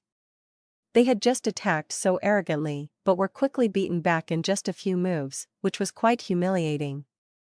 "Don't worry, let's take him on together." A voice came from behind, and 3 other gray-robed strange men approached. They had just released the strange bull and were preparing to let it eat some earth to recover from its injuries before sending it to the city. All right. 2 gray-robed monsters who had been fighting for a long time assumed a stance and charged towards Li Qingfeng with 3 other companions once again. Zhang Zhongjing was handling some documents when the office door was pushed open with a bang, and an anxious slayer rushed in. "Director, we can't contact a team from the logistics department," the slayer said urgently. The team was already short-staffed, and losing one more would be a big blow. Where was their last work record? Zhang Zhongjing put down the documents and stood up to ask, fearing that something strange had happened in the city. "East Min Lake," the slayer said. "Not good. Something's wrong with Qingfeng's side." Zhang Zhongjing felt that something was off and quickly took out his phone to call Li Qingfeng. The phone rang for a long time before it was finally answered. "Hello, Qingfeng, is something wrong on your end?" Zhang Zhongjing stopped midway through his sentence when he suddenly remembered that Yan Wei had told him once that Li Qingfeng's phone was in the hands of that strange werewolf. In his panic, he forgot about this fact. "I am the wolf. Could you please call someone else?" A hoarse, terrifying voice came from the other end of the phone, the werewolf picking up the call. "Sorry." Zhang Zhongjing didn't know why he was so polite, and he quickly hung up the phone and tried to call the other members of the wolf squad. "Not in service area." Several numbers all had the same message, and Zhang Zhongjing knew something was wrong. He rushed out of the office with a single stride. Yeshikin remained silent. The phone call he just received informed him that something might have happened at Dongmin Lake, involving a Nyotu Gi, an ominous creature. He had to consider his next course of action. "Baby, what's going on?" Lu Yuning asked as she approached. They had just finished dealing with one Gi and were preparing to hunt down the next when the Jianni Bureau called. "There may be some changes at Nyotu Gi's location, and I think we should go and take a look," Yeshikin explained to his girlfriend. "Then let's go. We don't want someone else to beat us to it." Lu Yuning was getting anxious. She didn't want Yeshikin's efforts to go to waste. Yeshikin looked at his girlfriend and asked, "There may be a risk to our lives. Are you prepared for that?" "Humph. Of course. I'll even die with you." Lu Yuning showed no fear and made a declaration to her boyfriend. "Okay, let's die together," Yeshikin said, feeling relieved. He held his girlfriend in a princess carry and began to head towards Dongmin Lake, moving quickly through the dark city streets. "When this is over, come with me to meet my parents?" Lu Yuning, nestled in Yeshikin's arms, asked. "Sure, but I have to tattle to your uncle and aunt that you seduced this little brother," Yeshikin joked. Lu Yuning patted Yeshikin's chest, which was covered in soft wolf hair, and said, "How did I seduce you? Besides, where are you little? Ha ha ha, you know it. When you recruited me, you." Yeshikin teased. "Even if I'm 99% responsible for seducing you, don't you have 1% of blame? Who told you to have the exact look that I like?" Lu Yuning pouted, looking a little bit cute. "Well, if I looked like a werewolf, would you still like me?" Yeshikin laughed. "Humph, of course. Werewolves are so cool." Lu Yuning grabbed a handful of wolf fur, causing Yisha to wince slightly in pain. Between the two of them, they were teasing each other, showing their affection. Most of the demon slayers had been dispatched to various districts in Jiangyang City, leaving Zhang Zhong to bring the few remaining demon slayers in the bureau to East Min Lake Park. However, the area was shrouded in a huge black mist, making it impossible to rush in for the time being. "I'll give it a try." Zhang Zhong held a strange stick-shaped demon slayer weapon in his hands, which emitted a blue light. Boom! The stick hit the black mist hard, but couldn't disperse it, and there was no opening. Other demon slayers stepped forward to try, but they were all in vain. The attacks from the various demon slayer weapons were unable to tear through the black mist. "We can only ask Yan Wei to come." Zhang Zhong was helpless. His own strength was not that strong, and he only became the bureau chief because of his superior management skills. The experts in the bureau were either loaned out to Jiangyang City or had gone home for vacation, and it was difficult for them to return quickly. Zhang Zhong reluctantly made the call, but Yan Wei was still recuperating and he had to ask her to come. "Hello, Captain Yan, there's an emergency in East Min Lake. We don't have enough manpower. How's your injury? Can you come over?" Zhang Zhong nervously made the request, prepared to be scolded. "Yes." A cold word came from the other end of the line, and then the phone was hung up, leaving Zhang Zhong bewildered. He had never worked with Yan Wei before and had no idea what her personality was like. After hanging up the phone, Zhang Zhong's face became serious. He was actually quite anxious. The harder it was for them to get in, the more dangerous it was for their colleagues inside. "Chief." As Zhang Zhong was lost in thought, he was reminded by his subordinate that a terrifying werewolf was approaching them, accompanied by a figure shrouded in black mist. Zhang Zhong thought for a moment and boldly stepped forward. After all, Yan Wei had represented the Jiangyang branch and made temporary cooperation with the werewolf, so the creature shouldn't attack them. "I'm Zhang Zhong," he introduced himself to the werewolf in a friendly manner. "How's the situation?" Yi Sha asked. "It looks like they were attacked by the forces behind Zhang Sun, probably trying to release the bullhead specter." Zhang Zhong briefly stated his opinion and asked, "Can you dispel this black mist?" "No, the owner of this mist is too powerful, and I am powerless against it," Yi Sha replied truthfully. "Well then, I have already notified Captain Yan, and she will come as soon as possible." Zhang Zhong regretted that he thought the supernatural could deal with the supernatural. "How about the other experts in your bureau? Why are they so few that you are using a wounded lamb to do the work?" Yi Sha's tone was strange, and his eyes were somewhat disdainful. That's a confidential matter of the Bureau of Exorcism. I cannot disclose it." Zhang Zhong almost complained to the werewolf about the shortage of personnel in their bureau, but he realized that the creature was supernatural and he couldn't reveal the situation of the bureau to it. "Heh, heartless boss, squeezing employees," Yi Sha sneered at Zhang Zhong, and with Liao Yuning, who was hiding her identity with black mist, he walked away to the other side. Zhang Zhong almost vomited blood. He was actually despised by a supernatural creature. He was recognized as a good leader. Employee benefits were paid according to the highest standards. If it weren't for the fact that there were really no staff, he wouldn't want to be the bad guy.